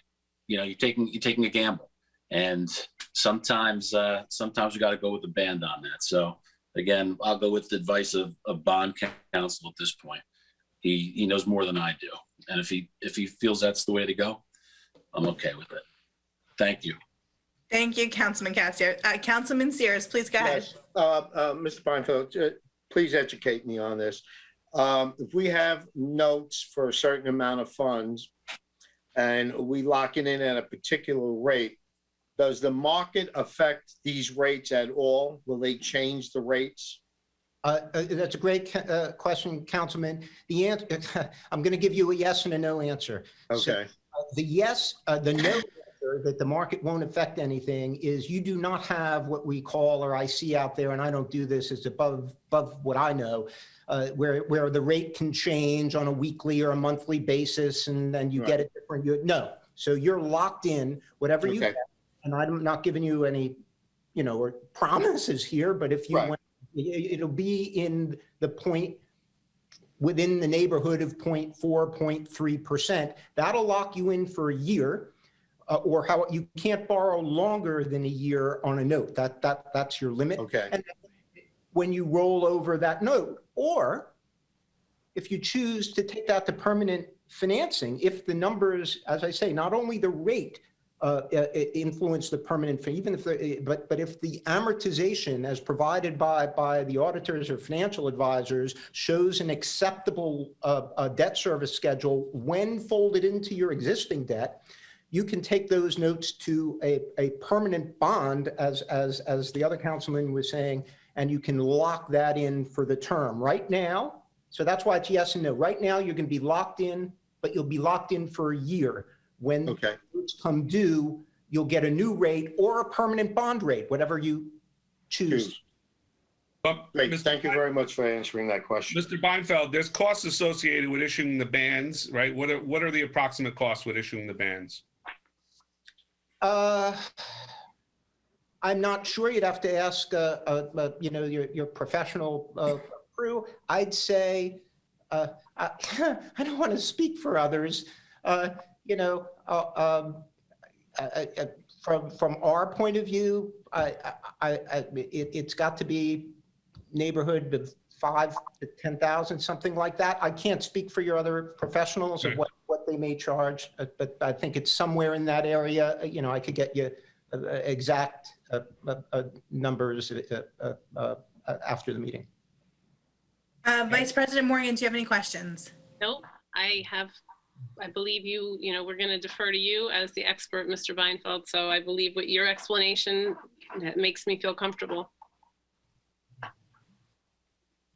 Thank you, Mr. Beinfeld. I am going with your expert opinion. I think that I agree that the cost to do long-term, I know would be much higher also for the immediate. Yes, and if I may just thank you very much. So getting the funds in, yes, but I think it is a very good endeavor, as all the councilmen have suggested, that a look at trying to amortize what the debt impact would be if you went to permanently finance this, and see if it's an acceptable level, or see if that is another 3 or 4 years down the road, even though you can't lock in the rate. Right. You can do a sensitivity analysis and see if the rates go up X, what that means. And that, I think, is a financial, I think that, you know, that's good. You would want, that's good information to have. Well, I was wondering, I'm sorry, Councilman Dissent, I wasn't finished. Thank you. Oh, I'm sorry. I was wondering, Mr. Tova, Mr. Mayor, maybe Mr. Corcoran could work on something like that. Well, actually, I wanted to chime in here. I know that, so council's fully aware, these conversations have not been just between the administration and Mr. Beinfeld, but also with LVH. Mr. Vinci was invited to be here tonight. I guess something must have come up. So we're not looking to kick the can anywhere. We want to immediately turn to looking at our long-term options for, you know, bans versus bonding and the proper timing of such. Please keep in mind the reason that we need to do the borrowing now is we have pretty much exhausted all of our funds. And as we all know, you know, we have a lot of capital projects ongoing, such as the firehouse, that must be paid. And as the newer ones are coming online, the money's got to be available. But at the end of the day, we want to evaluate with Phoenix, Mr. Beinfeld, and LVH what our long-term options are sooner rather than later. But shouldn't we have that information before we make a decision on this, Mr. Tovo? It's not required to do so. We need the cash right now. That's why we're going to the note sale, and we're going to immediately convene afterwards to look at our bonding issues. So by the time this note expires in a year, we should have all those answers. Mr. Beinfeld, you did state that it is a long process, that it could be up to three plus months in order to secure that. Is that correct? Madam President, that's exactly right. It's 2 to 3 months and working really not only the lawyers, because, you know, I guess we can just keep the lights on longer and work, but you got to get the rating agencies involved, and you know, they have a bit of a ramp before they can they just won't put you right in next week, you know. So and preparation for them does take a little bit from your financial professionals. Even deciding on the amortization of the bonds may take some work as well. So that's exactly right, Madam President. It would take 2 to 3 months. To get that. It'd be rather easy to occupy those 2 or 3 months. Right. Mr. Tova, I was just wondering if you could add that maybe as like a subline when we do the project tracker, if you could keep us abreast of what the progress is with that. Certainly. Mr. Tova, I find it mind-boggling that we have a $6 billion project, right, for the firehouse, plus or minus, it's 5, whatever it is. And, you know we have a schedule of values that the project is burning every month. And to wait till we run out of money, it's just unconscionable that, you know, we're put in this position. You know, we should have been having this conversation 3 months ago. Again, we're being. I would like to have had this conversation 3 months ago. That was the plan, to do this right after the budget was done. But the budget took much longer than I anticipated. And as soon as we got it wrapped up, we turned directly to this. So here we are. But again, we're wait. You know, we knew we were going to run out of money in June, right? Because we have a financial statement saying, you know, that the firehouse is burning through $250,000 a month or whatever it may be, right? So we knew that come June, we'd be out of money. You know, like every month, you know, I have a $22 million invoice that comes, right? I can't say to my boss, hey, where are we going to find $22 million to pay the contractor this month? You know, we have to make sure the money's in place to pay him, right? And we're waiting. And again, we're being reactive instead of proactive. You know, I know the budget took a long time, but this has nothing to do with the budget. This has to do with bonding and issuing of bans. And I am not for issuing of bans because it hurts the taxpayers in the long run. It's a quick fix of the arm. And, you know, if the rates do go up, it's going to be a problem. Well, again, I stand by my statement. The intent was to do this sooner, but the budget took longer, and here we are. Mr. Beinfeld, if in 2 months we decide to go, we do the bonding tonight, we pass the ordinance, and then we decide to go for a bond in 2-3 months or whatever. We're not beholden for a year on the band, right? We can refinance and bond that at any time. Councilman, that's a a super question. The realistic answer, you can you can't get that ban. That ban is out there for 12 months. You could do a shorter ban. Shorter term. Yes, sir. And I think we've done that in the past. I think we flipped over. Yeah, we did that before, so that's why I was asking. We flipped for 3 or 4 months in connection with the bond sale last time in order to, right. Yeah, to fill the gap. But to get to your question, it is more difficult and undesirable to finance bonds in front of ban maturity by more than 3 months. Okay. So you would, if minimum 6 months. So if you did a short right, so you would want to have your bonds within 3 months, 90 days. Tax law here. This is federal tax law. We were the last tax act, and who knows what they're going to do now if they go back to the way it was. The last tax act made it 180 days, but the more recent one changed it to 90. So you would not want to answer your question, you know, directly. You want to issue your bonds within 90 days of the note coming due. Right. Okay, thank you. So, Mr. Tovo, is the plan to put is that the plan to put a plan in place now, depending upon how long the ban is for? Is that what the conversations you're having with Mr. Corcoran? Well, the conversations are primarily with LVH and Phoenix, who we used previously as our advisors, to bring them aboard to do the analysis as far as what our best short-term and long-term plan should be. Okay. Any other comments, or Mr. Power, Mr. Mayor? I don't know if you have any additional comments. I'd just like to say, yes, I agree with everything that Mr. Beinfeld has said and Mr. Tovo. Yeah, we've looked at this a lot, and I leave it up to the experts to decide, what's best for the town. I know they have the town's best interest at heart. I have nothing to add at all. Thank you.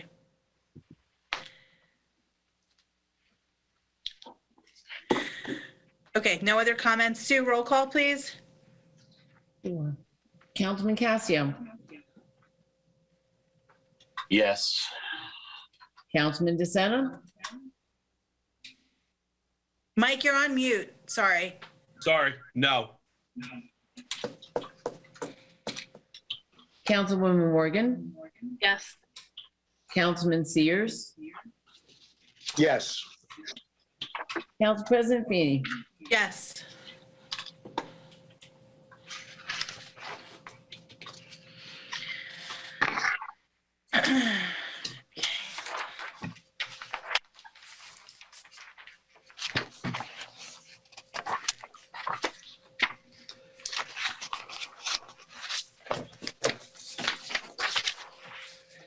Okay, we are adjourning.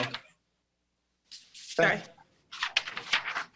We are adjourning to conference agenda. Mr. Beinfeld, thank you again very much for coming on tonight and giving us that information and answering all of the council's questions. The council is greatly appreciative as I'm sure the mayor is and Mr. Jovo. Yeah, Bob, always good to see you. Mayor, thanks all on council. It's good to be with you. Thank you. Thank you, Mr. Beinfeld. Okay, adjournment to conference agenda. I'll make a motion. May I have a second, please? So moved. Move. All in favor? Aye. Aye. Okay, we are going to take I have a few requests to take a bio break. So we're just going to take a 5-minute break. Ricky, let me know when we're off, please.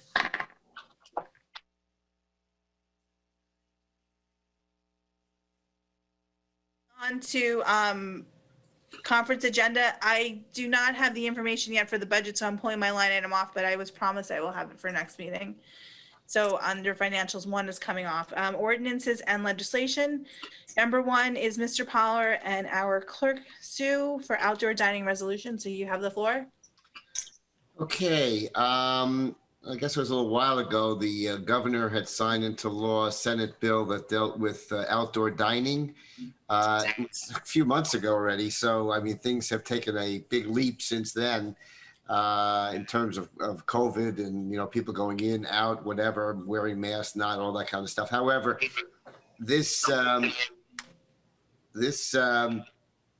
statute basically did lay out the right to use leased space that that tenants had, you know, sidewalk areas and also public sidewalks for outdoor dining under conditions that were laid out in the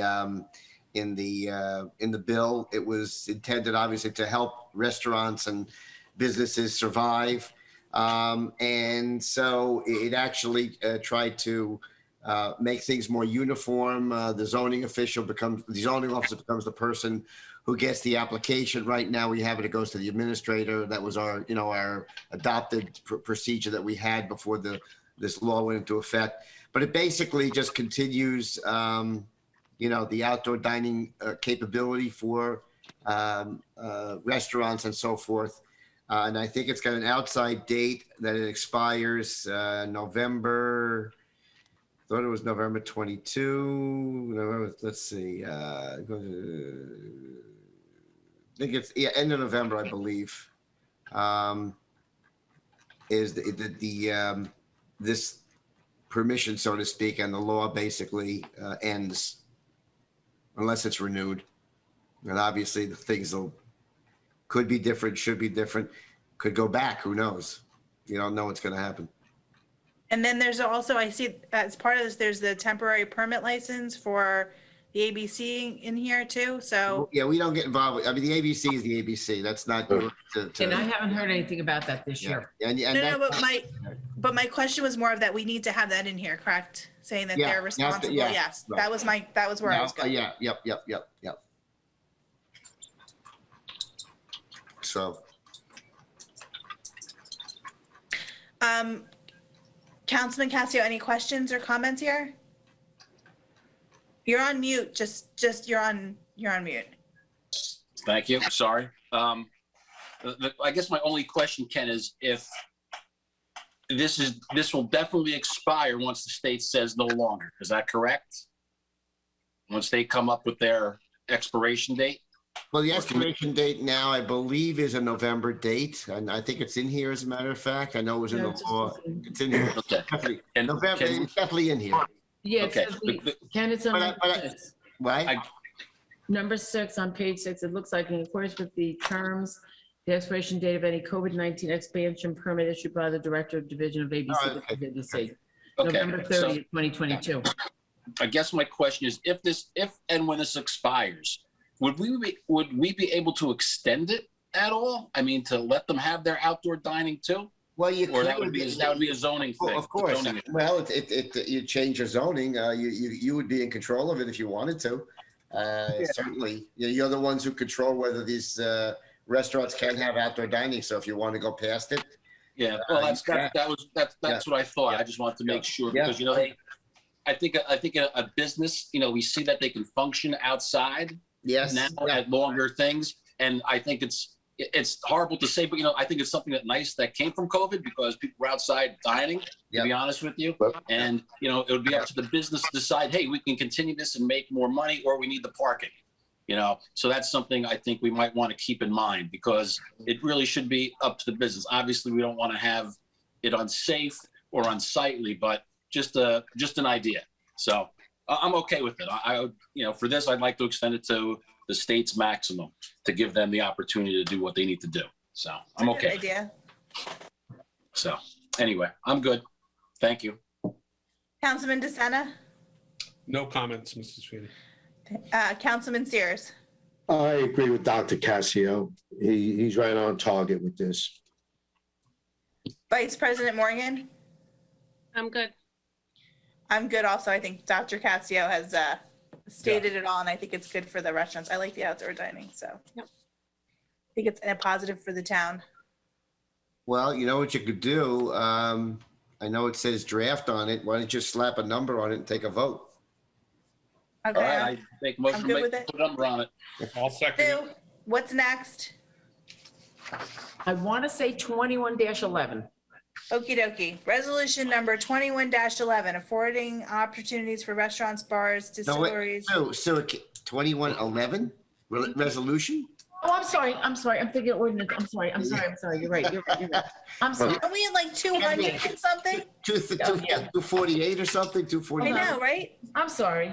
I was thinking ordinance. Yeah. Here, wait, I can tell you what the last one was 250. 253. Yeah, so 254. So sorry. Starting over, sorry. There we go. Resolution number 21-254, affording opportunities for restaurants, bars, distilleries, and breweries to adjust operations in response to the COVID-19 public health emergency through expanded outdoor dining pursuant to law. I believe we had a first by Councilman Cassio. Do we have a second? I'll second it. I seconded Thank it. you, Vice President Morgan. Sue, roll call, please. Councilman Cassio. Yes. Councilman DeSena. Yes. Councilwoman Morgan. Yes. Councilman Sears. Yes. Council President Feeney. Yes, thank you, very good. Okay. Sue? 21-254. Yes. All right. I think I sent it to you in Word. Can you remove the watermark, or you need me to do it for you? No, I should be able to handle that. Thank All you. right. If you can do it, fine. If not, let me know. I'll send you. Yeah, I'll let you know in the morning. Thank you, Ken. No problem. Okay.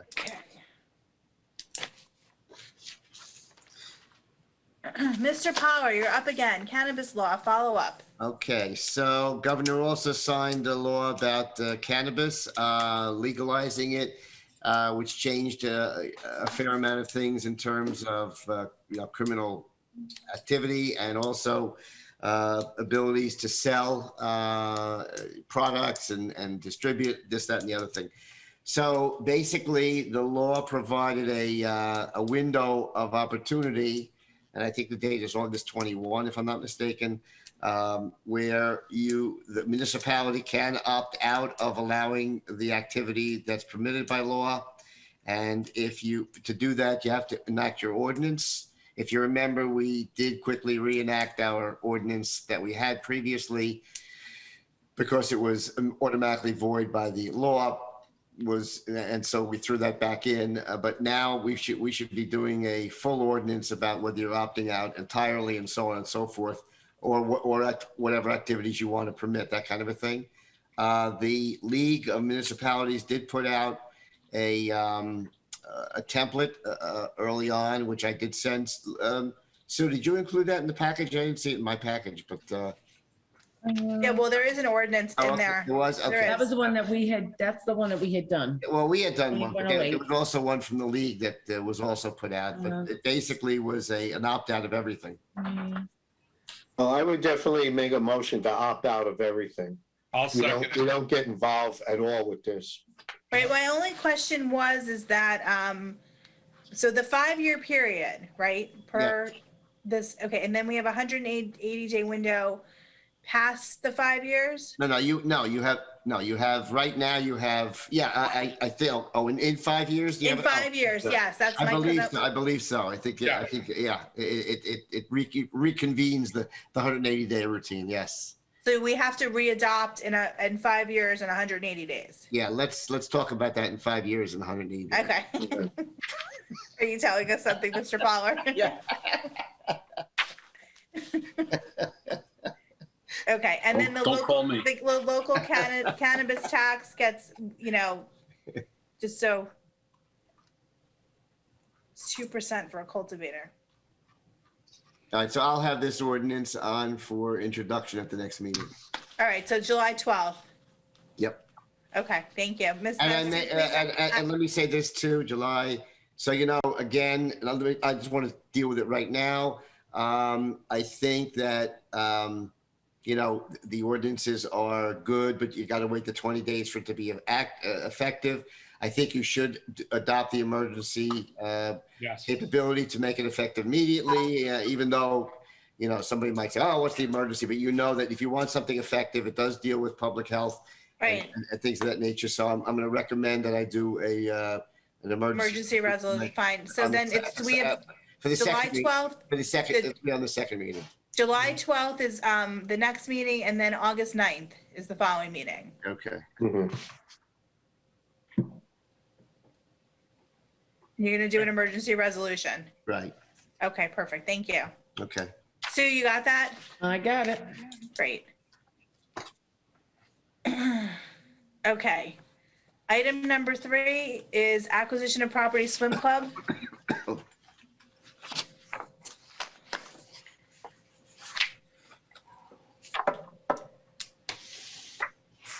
Okay, so we need to take a vote here for this, whether we're going to move forward with negotiations, correct? Right. You're going to have discussion, right? Yeah. I wanted to set the stage so everybody knows that that's the plan, is that we're going to have discussion and then we're going to have a vote whether the negotiation should move forward. So Councilman Cascio, any comments? Yeah, for me, am I on mute? I'm good? No, okay. You're good. Okay. For me, there's just a lot of unanswered questions with the acquisition of this property. There's a lot of physical structures. I'm very familiar with the property, and it sounds good, like we're acquiring some good piece of land, but I see it as a potential black hole. So I'm going to say no to acquiring the property. Thank you, Councilman Cascio. Councilman DeSena, you're on. You're not on mute now. So we started the negotiations with the swim club 2.5 years ago. And during that time, we've asked numerous times about an appraisal. The contract price and terms have changed many times. We didn't hear any new news about it until I was away on vacation, and you guys passed the resolution to authorize the mayor into an $850,000 agreement, which higher at this point now. It's closer to $1 million. We've asked for a cost benefit analysis and a feasibility study. I know the mayor says we'll do that later. We didn't do a phase 1 assessment. I know you had talked about, Woodcliff Lake and all the problems they had in acquiring their land. One of the things that held them up was the phase 1 assessment wasn't completed. I visited the pool. It is in a major need of renovation in excess of the $400,000 that we're going to put aside. Wow. Hold on one second. Okay, hold on. Uh-oh. Lightning alert. Thunderstorms. That's why my dog is crying next to me, because he hears the thunder. I visited the pool on Thursday. I met with the 2 representatives from the pool. It needs a lot of renovations. It needs concrete repairs, joints, coping, paint. All the roofs on all the buildings need to be done. The windows, the doors, the bathrooms, the parking lot, the tables, the chairs, lighting. There is no central air, so everybody keeps talking. I got to go to the basement. We just got a tornado warning, okay? Bye. Oh, really? Bye. Bye, Ken. Be safe. Yep, stay safe. He's going to stay on a second. Okay. He's not around here, is he? He is. So let's roll it, people. He's in Montvale. The building needs major improvements. The pool needs major improvements. If we add slides or some kind of improvements, there's a lot of studies that go to do that. So I think we need more time. I know we've been put behind we have to make a decision today. I think we need more time to make this decision. So I would like to table this for another, until we get all this. If we can get this information, I'd be more comfortable in voting for this. That's all I have, Mrs. Feeney. Councilman Sears? Yes, thank you, Council President. In the last 4 days, I must have received about 35 emails in favor of the swim club. And I did visit up there. There's work, absolutely there's work. There's work in whatever we're doing here. But I think we're missing the point is what this swim club can do for us for the future. This property, it's going to be adding more cars, we're losing more trees, we're putting more carbon into our environment. But when we look at the goals of the swim club and what we can offer the town, we have received more young families have moved into the township in the last 2 or 3 years than I've seen in any other time. And most of their questions are, what are you offering us in the township? If it's $18 a year for a membership, I mean, to buy the club, it's well worth the investment. It's well worth us keeping our canopy, our environment, clean for our community. We cannot, and when people say you can put 6 homes on there, I can tell you for a fact, you can get about 47 condos on that property, according to what a real estate agent showed me and told me. So we can't afford to have 47 times 2 kids or 47 times 2 cars parked in this area running throughout the town. So what's our long-term goal? And that's what I looked at. I hate to tell you guys, but we're in a tornado warning ourselves. Oh, really? Yeah, severe thunderstorm capable of producing a tornado was located over Suffern, moving east at 25 miles an hour. Hazard tornado. Hold on, wait, let me check. Yeah, check. Okay, hold I on. don't mean to interrupt, but No, if I no, get it's, hovering listen, here. if it's a safety issue, it's a safety issue. We can actually, let me see how long it is. It's out until 9:40. Stormy What time is Marino it? just It sent is, an email it's blast. 9:50 and it's supposed to be over at 10:30 Eastern. Okay, so 9:44.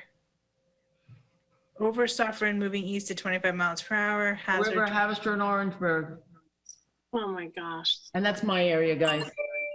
Well, just, but I would rather hang tight and be under protection than to be on the road trying to go home.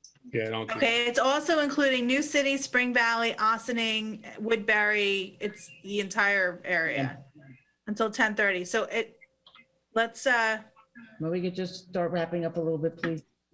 Right, but this is still an important discussion. Yeah. So, in all, I'm in favor of it. I think it's a good investment for the town. It's a good investment for our future. Are there answers to be answered? Yes, and I think we can get them all in play coming up in the next several weeks. Thank you. Mrs. Feeney, Okay. Can I ask Mr. Sears a question? Yes. I'm all in favor, Mr. Sears, of your tree canopy. You know, when we were on the planning board, we managed to save a lot of trees together. Yes, thank you. You know, listening to the mayor saying we're going to build fields, you know, those trees have to come down to build fields. So, you know, what do we do? You know, we can't save the tree canopy and build the rest of the site out to be fields. You got to have a way or another. But I think the amount of trees that would come down for a field are less than the amount of houses that would go up in that property. That is true. When I spoke to someone who was a real estate agent about the property, they said basically they would go in and level the entire 6 acres, whereas, you know, a town such as us would not be in favor of that and just use the space. And then plant trees where we took trees down. And we do have an opportunity. But we do have an ordinance in town that for every tree they cut down, they have to put 2 back. So let's continue. Let's continue on. Councilman Sears, were you finished with your comments? Yes, I'm done. I was just responding to Mike's comment. No, I'm just more worried that there's who's going to. No, that's okay. Vice President Morgan. I'll make it quick. I think I'm not willing to roll the dice to say maybe they'll put up these 6 luxury homes. Maybe they'll put up condos. Maybe we'll get lucky and it won't overwhelm our schools. I have kids that still have a lot of years left in the school system. And I'm going to speak from the parents in town and say that I can honestly say that we know we're mitigating the risk of any of that happening. That's a sure thing if we acquire the property. We know there's not going to be overdevelopment. And that's something that we've been asked for by, if any one of us look in our emails, like Mr. Sears said, over and over and over, the common thread, with a couple thrown in there that were against it, majority were for it. And we did decide when we took this seat, at least I can say for myself and Stace, we were going to be the voice of the town, and the majority kind of shares my feelings. They don't want the schools overwhelmed and crippled, and we don't have a guarantee that it's going to be the 6 houses. But we do have a guarantee it's not going to be if we acquire the town. On top of that, we are getting a pool that we can really make an appealing prospect for people who want to move into our town. And when it does come time for us to sell our homes, we do have something to offer to people to compete with our neighbor towns. And I'm trying to make it as quick as possible. So yeah, I'm for it. Yes, and I would like to add, I agree, echoing Vice President Morgan's comments. I believe that acquiring the property is 100% in the best interest of this town. Taking the chance a developer is going to acquire the property, most likely a developer could afford to sit on the property, wait till our COA is up. So regardless of what their few comments were regarding our COA being filled, even though it's filled right now, it doesn't mean it's not going, new requirements are not going to come out in 2025. We don't know that. We don't know what the court master is going to do. We don't know what the new plans are going to look like. We do not have a crystal ball to look into the future and to see that. And I would not want to risk passing it on to a developer to get high density housing. Based on some articles that came out, you know, I'm sure you've all seen the houses in Hohokus. I was recently down in another town on less than an 1.5 acre lot where they put almost 700 apartments, rentals up. And it was right out there. And I'm sure that the parents are listening, and I want to let them know, and the new families that have moved into town, you've received your emails, and I am in full support along with you for acquiring the property for future recreation, a rec center, possibly. Councilwoman Morgan and I would really like to put a large Christmas tree up, similar to other towns around us, and have a real tree lighting. Not that we don't have a real tree lighting, but an actual evergreen tree lighting. You know, be able to hold lots of events for the town and for the residents, and to make it a community that people want to move into and live here. And I know from sending my child to Washington School previously, there would be a huge impact to the residents because we would need a second story on Washington. We would have to, Jesse F. George School would need a huge expansion. Absolutely. The renovation that literally just finished at the middle school would not be adequate to house the potential of the amount of residents with children moving in. It would not happen. It's not a risk that I'm willing to take. And based upon the emails and the conversations I've had with residents currently, they are in support of that. And again, I'm here to act on what the residents are saying, and the residents are saying acquire the property. Mrs. Feeney, can I kind of the residents that sent us the emails, I asked a number of them if they were members of the swim club, and all of them said no. So I know they got their letter that was pretty much the same thing, you know, and I understand their letter just like I understand the people who are against it. But out of the 30, like Mrs. Morgan says, I don't think it was 30, but it was close to it. But at least 20 of them are not even members of the swim club right now. What is going to change that those people are going to become members of the swim club? Because so based on my own conversations with residents who are currently not members of the swim club, to answer your question directly, they have said that since there will not be a bond and that the fee will be within the range that was previously discussed, it is something there. What was the fee that was discussed? Mr. Mayor, I believe the conversations were between $500 and $600 for a family, correct? Correct, yes. That they said, and that's based upon neighboring towns and you know, just over general response that most people I have spoken to have said they would absolutely join the pool. The other thing they said is that they're looking forward to swim lessons and a town swim team and, you know, movie nights with pool nights for families and, some of them said it'd be great to be able to have that and to offer it. And Well, there are even if more they're- people. Yeah, I'm sorry. Even if No, they're not members, the people are realizing that that is the only open space that's available, that's out there. And these citizens are realizing that you can't squeeze that amount of people into this environment. So Ricky, can you check even YouTube? they're not Sorry, go ahead, members, Tom. they are reaching out to us and saying, hey, we want to keep our small town. We want to keep our hometown community. Right. We don't want to be crunched like Park Ridge or something is built a monster. Yeah, Park Ridge is scary right now.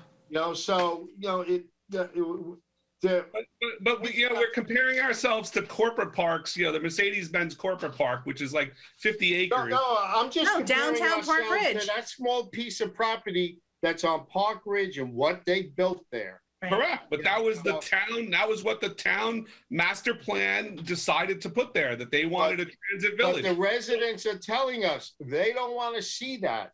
But you're not going to get that. You're not going to get a 3-story parking garage and retail stores on the first floor. Like Park Ridge built a transit village to get the funding for it. So but people are seeing a 4-story building. But you know what the problem is that we don't know what we're going to get. But we do Exactly. we acquire it.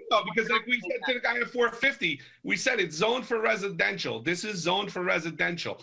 We're using scare tactics that we don't know exist or don't exist. I'm not saying it's not going to happen or it will happen, but we don't know it's going to happen. And That's exactly the point. We don't know what. That's exactly the point. We don't know what's going to happen. The way to control it is to acquire it, and then we have total control over what we do with that property. It gives us a lot more opportunity. It's much more flexible. It's a fluid then opportunity to do, like Council President Feeney said. If down the road, we decide, or someone else sitting up here decides that we want to have the whole Christmas spectacular area down there, and watch, that'll be quoted. The one thing I say will be quoted. But the thing too is, it's 6 acres. You're talking about 6 acres for an amazing price. Right. That and we stop the build. And we are never going to get this opportunity in this town again. This is it. This is the end. Right. We can put so we're looking. So just to put it into realm, like we keep saying, it's $18, right? The $12 million in bans is ultimately going to cost every resident for 20 years $1,400, almost $1,500 and change every year on their taxes for those $12 million in bans. So take your 2021 bill. That's absolutely wrong. That is wrong. That is 100% wrong. It's not compound. It's not compound. It's $123 per million, right? No, so $18 a million per year. That's what the paperwork in the email said. They said 18 before. Okay. It was 18 per million. Be careful with your math, because that's sending people the wrong messages. Yeah. Very Yes. Don't disseminate information that's not accurate. Based upon the information that was sent out, we all received the same information. I fell off the chair myself. It's a lot of money. It's a lot of money, and at the end of the day, it's a money pit. And I'd love to see it saved, but it's got a 30-foot differential in grade. So when you say you can go there and level it, from where the pool is to the lower parking lot is over 30-something feet in differential. Anybody said level it. That's what you had said. You said your realtor friend would come in and level the whole lot. No, I said that I did. I'm sorry. Now you're taking what I said, and I think you misconstrued it. I said that a developer would come in and level the entire lot, and we would lose every single tree on there. That's what I said. So that's what I said about a developer. I did not say anything that the town was going to do that. I said that's what I was told the developer would do. That, Mrs. Feedy, you said your realtor friend said the developer would come in and level the lot. There is a 30-something plus feet of elevation difference from the pool down to the bottom. So to level it is a monumentous task that could never happen because you need walls. Well, I think you missed leveling is not going to take 30 feet out. It's probably just going to plow everything in that that hill away and everything down. I think Everything up to, we would have housing right up to Gardner Field. And I'm really now, I'm not comfortable risking it. So my vote will never be no for that, because I'm not comfortable risking something I have no control over really truly what happens, except for the fact that we can stop the overdevelopment now with this decision.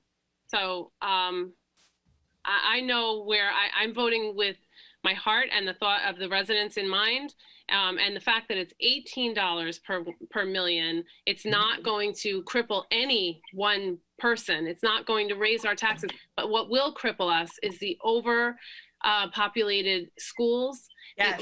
Overtaxed. It's too much. And the overpopulation with more services. All those are going to cripple us anyway, Mrs. Moore. Right. So why are we going to double our? Why are we going to? But we don't know we're doubling it. We know that Viviano's coming.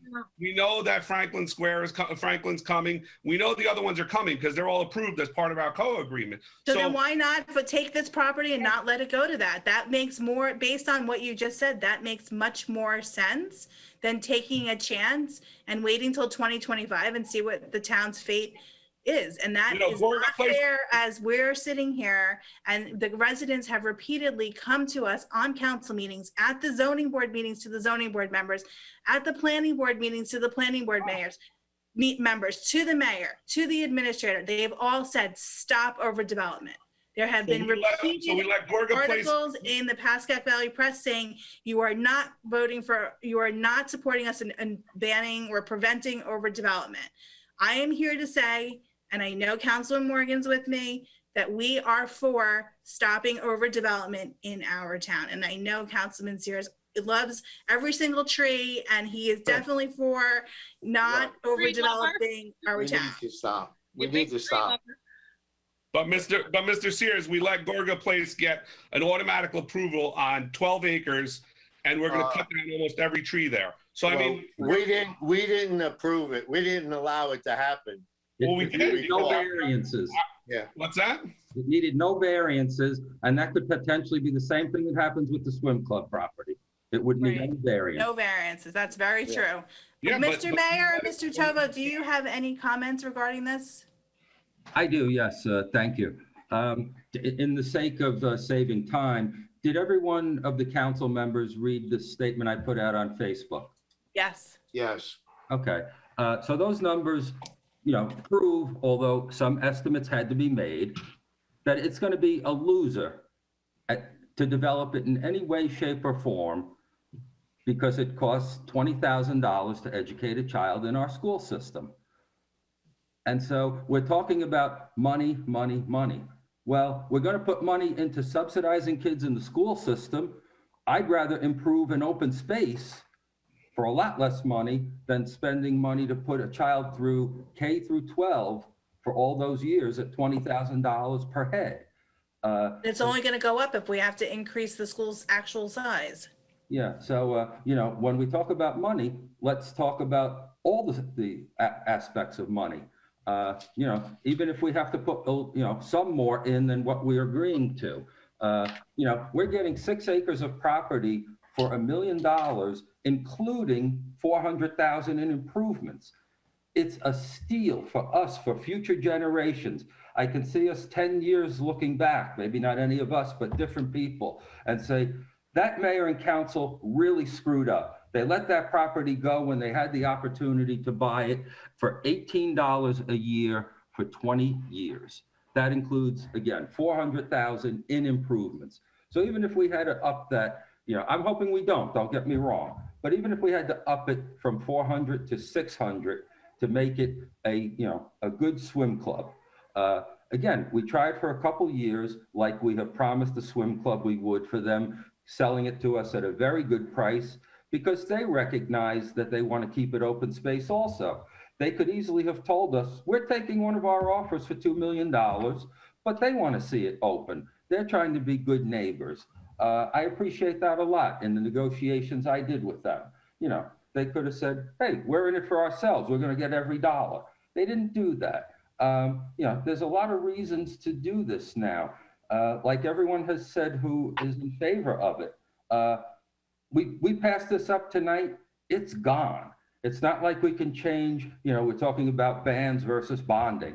All right, we vote on bans tonight, we bond it 6 months from now. This is it. We're at the time where we have to decide. I know in closed, we asked if there were any more questions that the council had. I think we answered all the council questions. I'll end it there. I mean, you all know my sentiment on it, and so I don't have to belabor it. Thank you. Thank you for listening. Absolutely. Thank you. Can we take a vote? Are you calling for a vote? I'm calling for a vote, yes. Okay, I'm gonna second the vote. Sue, Yes, ma'am. please, roll call. Thank you. Sure. Councilman Casio, No. Councilman DeSena, No. Councilwoman Morgan, Yes. Councilman Sears, Yes. Council President Feeney. Yes. Is Mr. Poller on by chance? No, I don't think he's come back. I don't believe it passed.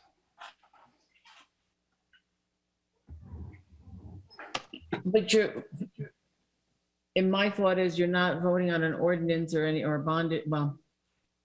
We're voting on You're voting on go to just going forward. negotiation. Yeah, that's all you're doing.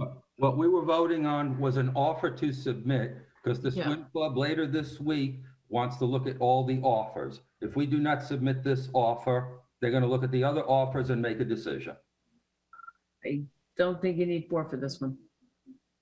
But No, I think we might need simple majority because it's not the actual dollars. I'm trying to see. Yeah, that's what I'm saying. I think I had this conversation and you just need 3. Okay, can we just hold?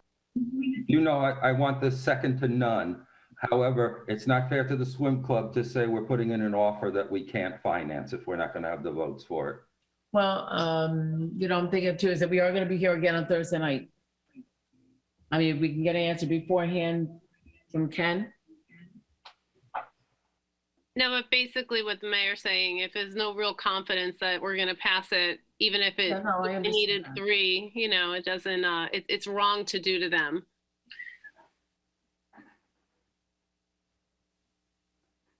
Yeah, I assume at some point it's going to need 4 votes. Sure. AC, you're muted.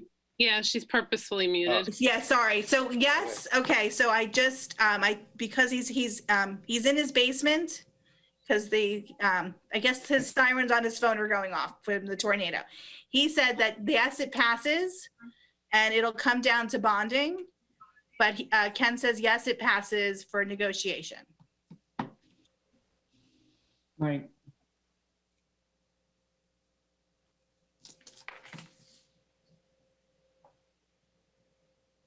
Financing that you have to worry about. Right, but he says that Ken's recommendation is to move forward with the negotiation. There you go. Again, there is no negotiation. This is the offer we're going to submit. So you have a simple. So I am absolutely just the messenger. Yeah.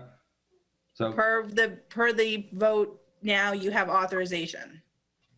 to submit the offer. Yes. Okay. And if you like, I will have, if Sue, could you email Ken and have him email that out to the council so we have record of it, please? Sure. Thank you. I don't know if you're going to get it tonight, mind you. So I'm just letting everybody know that. Sure. I'm not, it'll be first thing tomorrow morning. Yes.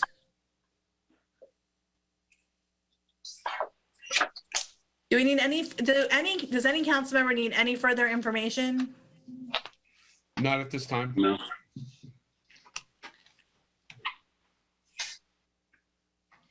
What is the exact offer, Mr. Mayor? I believe it was in the resolution that you guys just voted on. I didn't have a resolution in my No, packet. there was no resolution for this There one. was no resolution in my packet.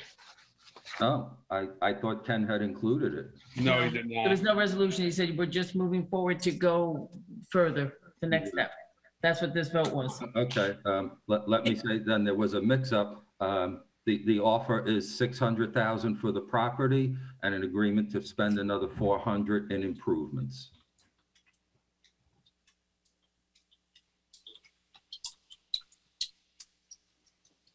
$100,000 per acre. You're not gonna find that anywhere. No, it's disheartening.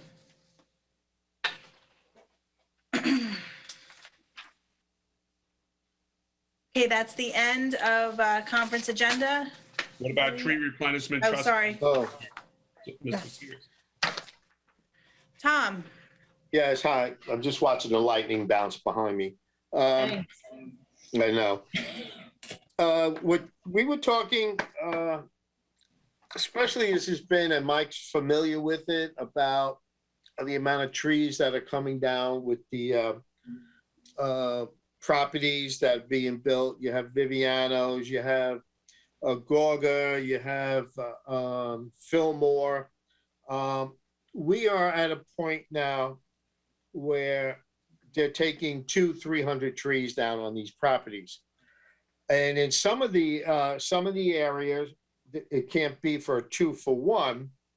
And some properties you may can get a 2-for-1 in there. What my goal was thinking about is if we build a trust fund with the contractors saying, okay, you can't put 150 trees up in this area, but we'll allow you to put 100 up, and you pay for 50 trees in a trust fund for the town to place on town property. So it's an idea that was pushed around on some of the members on the planning board, is a way to keep our tree inventory up. Now, last year, there's a similar one Mr. Pollard can copy from a bunch of towns that already have the tree fund. Yes, thank you, Mike. I knew you would have that answer. So I think when Mr. Pollard can get online, I'm all in favor of this. My other question is the ordinance that you and I wrote, all these street names, they all need to be named after veterans. You and I, both passed that ordinance. Yes. The council adopted it. So all these names that are currently on plans, they all need to go bye-bye. And the VFW needs to give us veterans' names to name these streets like we passed. Well, we can take them right off the, Mike, that was a great idea, by the way. We could take them off the honor roll. Correct. In front of the town. There was a discussion on the Viviano property where the father was a veteran, and I think that was allowable, but the other two were not. Correct. So, we are looking at that. But like Franklin Court and all that, that's got to all be renamed because absolutely, like Gorga stays Gorga because it's just an extension of the street. But Right. the other ones, all those streets have to be changed because that was, But when Mr. Pollard comes back, when Mr. Pollard comes back, we can get him an ordinance for the tree trust fund. I have a bunch of samples I can get him, Mr. Sears. I can get them to you. Thank you. Got a question for you. Yeah, I'm sorry. Yeah, go ahead. How does the fund actually work? The developer is going to put money into it, and then they would buy trees and put it in another location other No, than the green their. team would take the money and plant the trees where they'd fit. They'd find suitable locations to plant the trees with the money left. So we would say, hey, you owe us 50 trees. They're $200 a tree.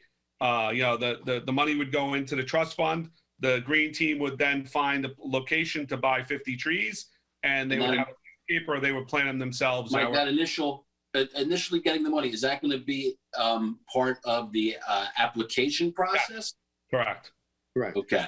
So before Mr. Sears, do you usually drop, have like a plan where you're going to plant based on where trees have been taken down, or is it? Yeah, all of our 4 parks need trees replaced. And desperately need replacing. And the swim club. And the swim. Well, that would be another one along the extension. But even still, I mean, just a quick look back. Last year, we issued 166 permits to take down trees, and we removed 368 trees. And that's a tremendous amount. And the parks took a big hit in the last 5 years with all the storms. Yeah. And we need to replenish. I had the guy from the forestry come up, and he explained the trees that could be put down in Sherry Field, that could border people's properties that'll come around. And Tom, just a quick question. You know, we talked about the problem where people are getting permits or they're not getting permits, and we have someone going around or not going around. Now, I had some trees taken down on my property. I had my permits, but no one ever came to check. Well, Dr. Cassio, thank you. So I could have took down 6 trees and no one would know the difference. Absolutely. And we need to come up with a policy that if you get issued a permit, that permit will go down to the code official, and the code official will make a job to go out there to make sure the one tree came down. Right. Not like the guy that took the 17 down.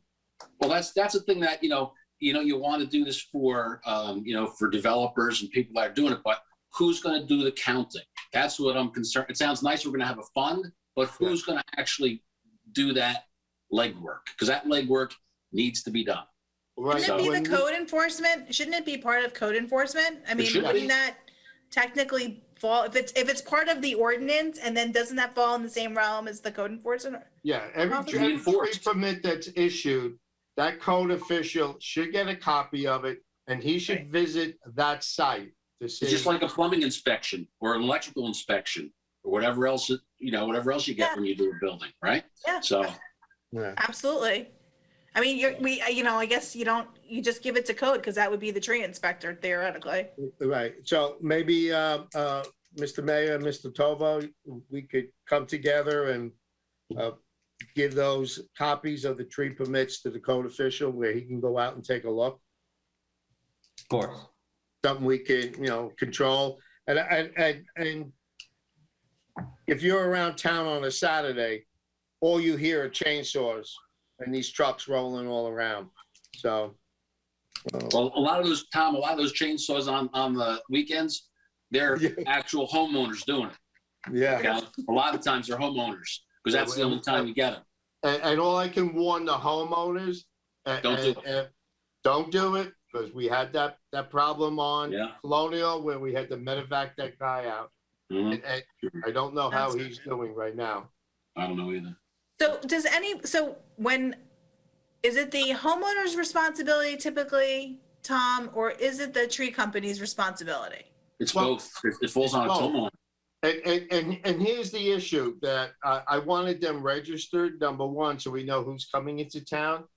But the homeowner and the vendor should have a copy of that tree permit. So when the code official pulls up, if the homeowner's not home, the vendor should have a copy of the tree permit saying what type of tree or how many trees are coming down. And are they supposed to put a date on the permit, or is it like a window of say, the 1st to the 15th, or is it a date? It should be, I discussed this, a 6-month date, because not everybody can get a tree guy there in a couple of months. But within 6 months, and what's happening is you may have somebody didn't take the tree down, or they took the tree down, but they still got the permit with no date on it. Mr. Tova, could you check the form to see if there's a date on it? Like this is going to be done by, I don't know, Saturday, June 29th or whatever have you. I believe there's an expiration. I don't remember seeing it. But I don't believe it requires them to give a date. And maybe we should redo a new form. Making them accountable by a date maybe would help the code enforcement officer then to issue the warning first, or to say if you haven't done it by now you're gonna have to reapply for a new permit. That could be a deterrent for not getting it done. We have 2 different issues here. I think number one, Mr. Sears' proposal, makes sense to establish a trust so that we can replenish trees elsewhere. The other operational things we can certainly work through with code enforcement. Normally, a shade tree commission would do this, but we don't have one, so we have to default to a code official. Now, in the ordinance, there's also it tells you the penalties. They can go from $1,000 to $3,000 per incident per tree. So it's in the ordinance, you know. How many penalties have we ever issued, Mr. Sears? None. Zero. Yeah, So that's good to know. That's good. Yeah, the to penalties, you would know need the that- trust funds. Right. we That's what I need was- we need to control it. And I think there's too many people coming in on a Saturday, unregulated. Oh, hey, Ken's back. You know? So I think it's a positive. It's only going to Yes. benefit the town, and it's going to make people So coming into if the town doing work accountable too. if Councilman DeSena could get that tree trust fund and send it out, I'd appreciate it. I will work on it in the next few days. Thank you, Michael. I'm done. Okay, so I think we got a good direction there. We'll add it to the next council meeting, Sue. Okay. Thank you. Mr. Poller, you're back. Back. You're safe. Yeah, there was a tornado thing right in Ramsey, right next to us, and it was right over us a little bit. And it was in Wyckoff and actually all up the whole line, all the way up to Poughkeepsie and into Newburgh and stuff like that. So you didn't see any cows flying around, or No. somebody on a bicycle? Dorothy went by, but you know. And Toto. The ruby slippers. Yeah. Okay. You want to discuss that vote with Mr. Poller since he's back and we don't have to worry about an email? Mr. Poller. Miss Feeney. So there was simple majority on the moving forward with the offer on the swim club. And I think the conversation is that the simple majority still allows the administration and the mayor to move forward with the negotiations and the offer. Could you please, address that?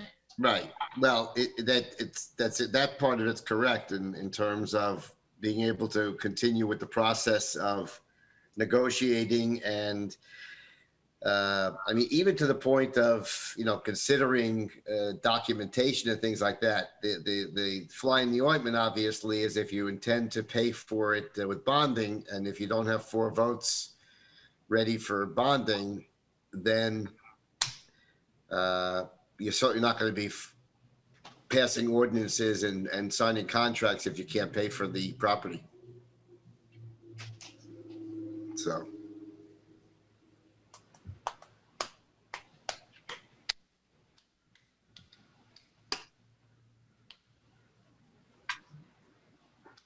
Okay, so that confirms that.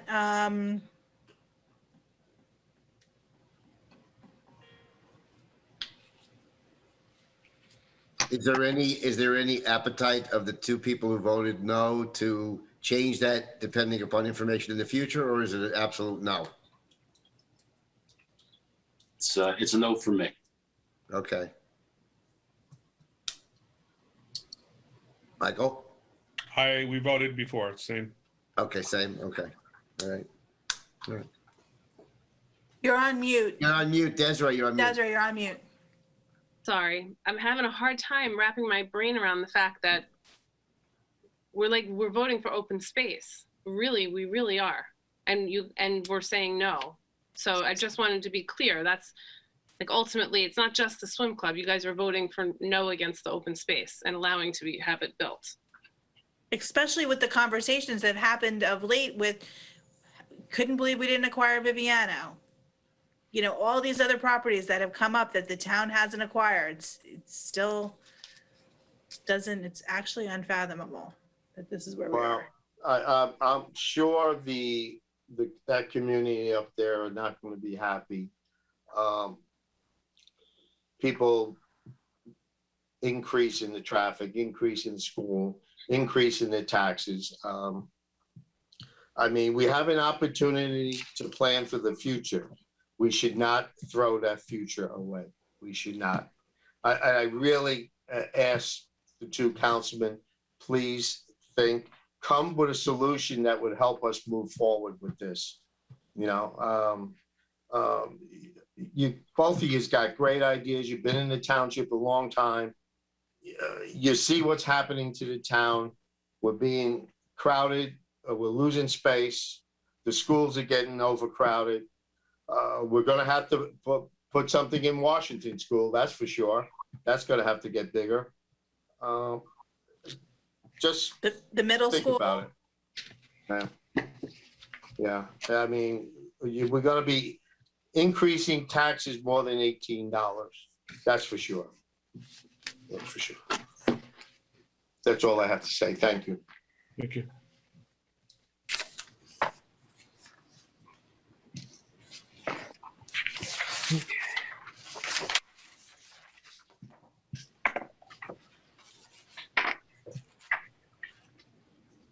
Where's that dog park going again? We're looking about We don't Sherry. know yet.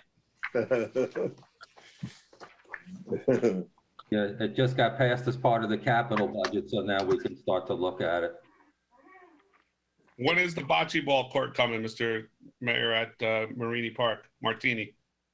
At this point, Mike, I don't know. I'll try and have an answer for not Thursday's meeting, but the next meeting. Okay, thank you. Sure.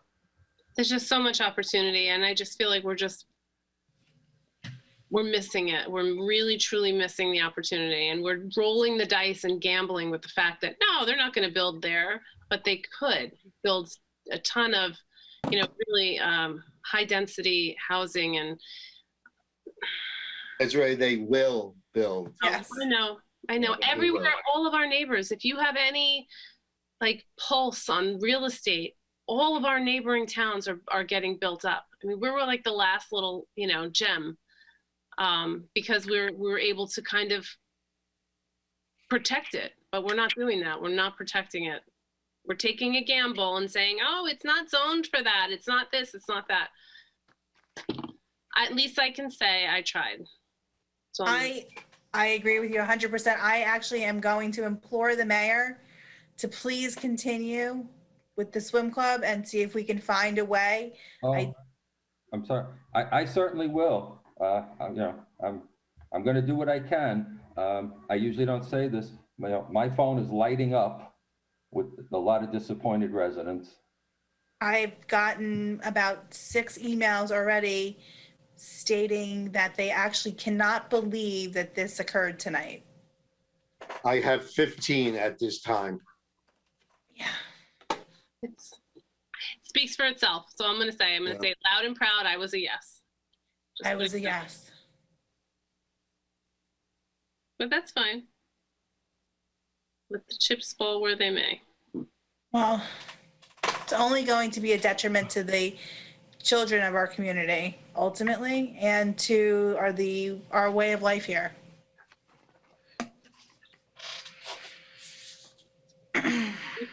Resale. Thank you, Mr. Mayor, for continuing to look for other options, and I really hope that that this does not close the door on this. And the short-sighted perspective, I hope does not bring huge negativity for us in the next 10 years. Mrs. Feeney, you're more than welcome to your comments, but you made your vote, I made my vote, and I'd like to make a motion to adjourn at this time. Thank you very much for your comments, and I will make the motion. Thank you as council president. So does anybody else have anything to say before we do adjourn? No. Thank you. Motion to adjourn. Sorry, Councilwoman Morgan? Be safe. Just be safe, everyone. Yes. Yeah. Be safe going home. Dude, please check please don't leave till you check the weather. They said they canceled the tornado like Yeah, 5 minutes ago. it's all in Rockland County Okay. now. I just got the alert. Well, thank you. All right, moving north. Yep. Oh, good. Be safe, Sue. Yes, be safe, Yes. Sue. I'm tough. I'll get through there. You against a tornado, I know who's going to lose. Exactly. We got it. She'll hitch a ride with Dorothy home. There you go. Anyway, I'm sorry. Motion to adjourn was by Stacy. You did it? Yeah. I need a second, please. I'll second. All in favor? Aye. Hi. Aye. Good night, everyone. Good night, everyone. Good night.